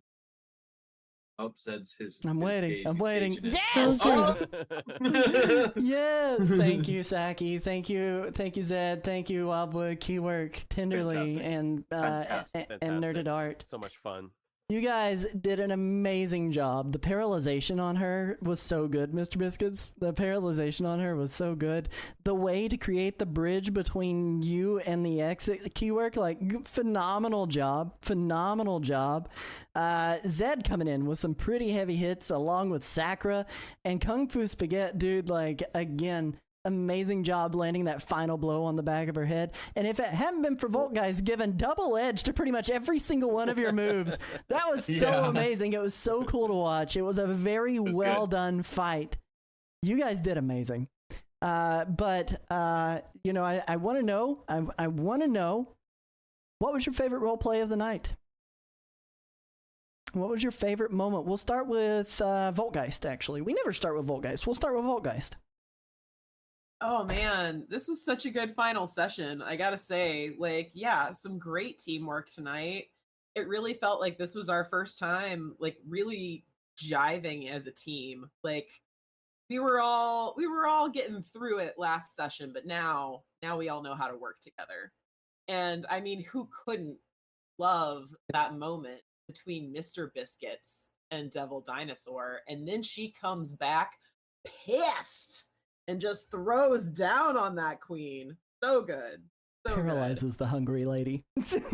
Oh man, it was fantastic. So yeah, I have nothing but good things. It was an awesome session.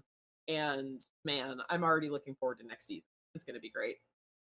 Awesome, awesome. Thank you so much. Thank you so freaking much, Voltgeist. I appreciate it. We're gonna go around the horn.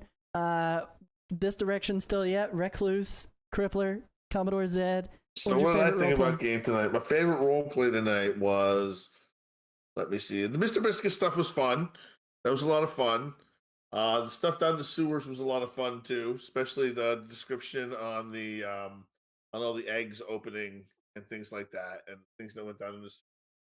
I I'm kind of glad we didn't go the direct route. I wouldn't have wanted to run into 12 of the soldiers, so I think taking the sewer route was the correct choice. We may not have lost Devil Dinosaur. we That's my. We split the party. That's something we did. It's a lesson I learned in D&D. Don't split the party, but it was good. It was emotional. It was impactful. It was fun, and you definitely did it. You had the guts to go for it and kill a beloved NPC. Dude, I thought it was gonna kill our PC of Mr. Biscuits. I thought that Flurkin was done for. And then come to find out, 8 health points left in that attack. Like that was. I'm so happy we didn't have to. Man, that was crazy. That was crazy. And there wasn't anything I didn't like, so that's great. Yes, I had a near perfect session. Let's go, baby. Mr. Biscuits, likes, dislikes, favorite role play. What you got on your heart that you want to share? I mean, that was my favorite, but it wasn't even because I was involved in it. It was the watching you sweat it out that you thought you were going to kill me. And so watching you have like this little external internal crisis, that was pretty great. So I guess that doesn't really count as a favorite role play but that was pretty great. Because you had said that you had hoped that I wouldn't go with him because you had known all along, that when push came to shove, it was going to be the self-destruct button. And obviously I didn't know that there was going to be a self-destruct button, but I did know that it could go hard. And I was committed to seeing that through. Because broken things shouldn't just be thrown away to be broken by themselves. So I was glad to be there for Mr. Man, and no, it was a good night. I am so surprised you stuck with him. But I'm glad you did. It really added to some drama and some tension. Keyword Savior, favorite roleplay of the evening, favorite moments. What do you got? What do you want to share? What'd you like? What'd you dislike? I loved everybody crapping on Nick Fury. I loved everybody first time he shows up, and at the end, it's like, what'd you even do? Go away. That was great. It was all so good. It's like it felt like the climactic end to an 8-week long story. It's we actually watched Rise of Skywalker earlier, and it's like, you know, they went all out for the last one, right? You know, the stormtroopers had the jetpacks and everything, right? It's like that's what this felt like. It was turned up to 11 because you wanted it to be a big end, and it was. And I loved the stealth section. I loved that it was able to be useful for that. I loved that Mr. Biscuits went with Devil Dinosaur. That wasn't just something that we had happening in the background. Um, you know, she was there for him, and like I mentioned during the break, it was atypical of Mr. Biscuits. Devil Dinosaur was not a possession. He wasn't a mount or a ride. He was a friend, and she stuck with him. And like Tindy said, I loved seeing you struggle because you're like the best person with the idea of not only killing an NPC, but killing a player character, even though those are the stakes. Like that's always a known thing, right? We all have hit points and that number can go to 0. And the dice can only do so much, but absolutely like A++, like 105%, you know, for extra credit. It's thank you so much for such an awesome story and let me be a part of it. Thank you for being a player in it. Thank you so freaking much for the compliments and everything like that. Thank you. Dragonus. Likes, dislikes? What do you got to share? Favorite roleplay? Flarkins have 9 lives, yes. Boy, thank Best you for being... RP, the Mr. Biscuit / Devil, especially stand out for both Tindy and Nerd. Also love the hiding in the vent. Was just a funny moment. It truly was. It was so good.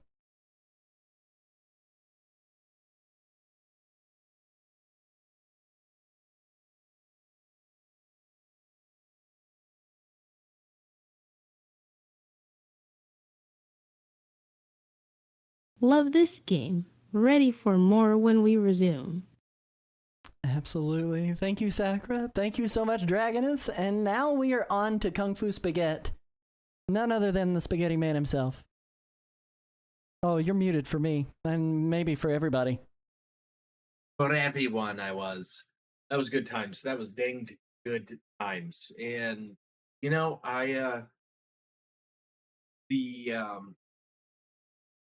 every scene that we had tonight, I felt like was RP awesome from everyone in every way. Like, even like I said, the way we're dogging on Fury was going to be one of my backup answers. The way we handled hiding in the shaft, getting guards by was going to be one of my answers. Obviously, the moment between Mr. Biscuits and Devil Dinosaurs, and everything was good. Everything was super on point. And even the cool overlay, all the character cards that we got a lot of use out of tonight. Having like the mission briefing up on the overlay was really dope. Just all that stuff was on point. In fact, there was only one thing that really drove me nuts tonight, and that's the fucking 2s again. Right? I don't know what is with these 2s. But, it is crazy. I'm just going to have to replace the 2s with 6s. That's what I'm hearing. Whenever I make new dice, put 6s in the places of 2s. We'll be perfect. What you're talking about. I was Marvelicious tonight. That is true. I don't need to replace anything for him. That's crazy. Yeah. But yeah. Oh man. What a fantastic session. I love the map. The map is crazy. Like being all see-through. Fantastic. Like Dude, the map awesome is cool. job on that. Thank you. Very cool. That was stellar. I didn't notice it was see-through before. Wow. Yep. See-through. A little bit see-through. You can kind of see me moving around in the background here. Yep. Thank you guys so freaking much for being my players and for being a part of something really, really cool. As I'm learning to be a storyteller and you guys kind of going with the punches, I feel like this session tonight hit probably the best out of all 5 that we did. Maybe except for the first one. The first one was really, really good too with the festival, the Shadow Guard festival, Shadow Guard celebration. That was really fun. This one, I think this one surpassed. Yes, this was the first one, and this one were great. Mm-hmm. It was a great Oreo. Yep. The filling was good too, but the cookie was the best part. Mm-hmm. Mm-hmm. Well, listen, as any good Marvel movie would do, one post-credit scene. On top of the New York Times building in the dead of the night, the city's silent. Smoke curls up into the air from shattered windows and broken electrical lines. Moonlight struggles to reach the rooftop, dimmed by the haze of scorched atmosphere in the aftermath of war. Then something shifts. At the center of the roof, a circle of ancient glyphs begin to glow. Red, gold, obsidian. Infernal symbols carved in a forgotten script vibrate, forming a ring just wide enough for something human. The runes whirl, the air ripples, shadows stretch, and then, with a flash of searing light and a crackle tearing reality, the portal opens.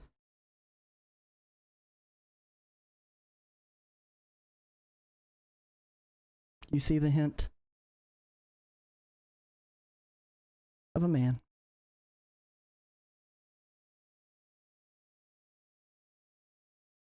Of a dragon.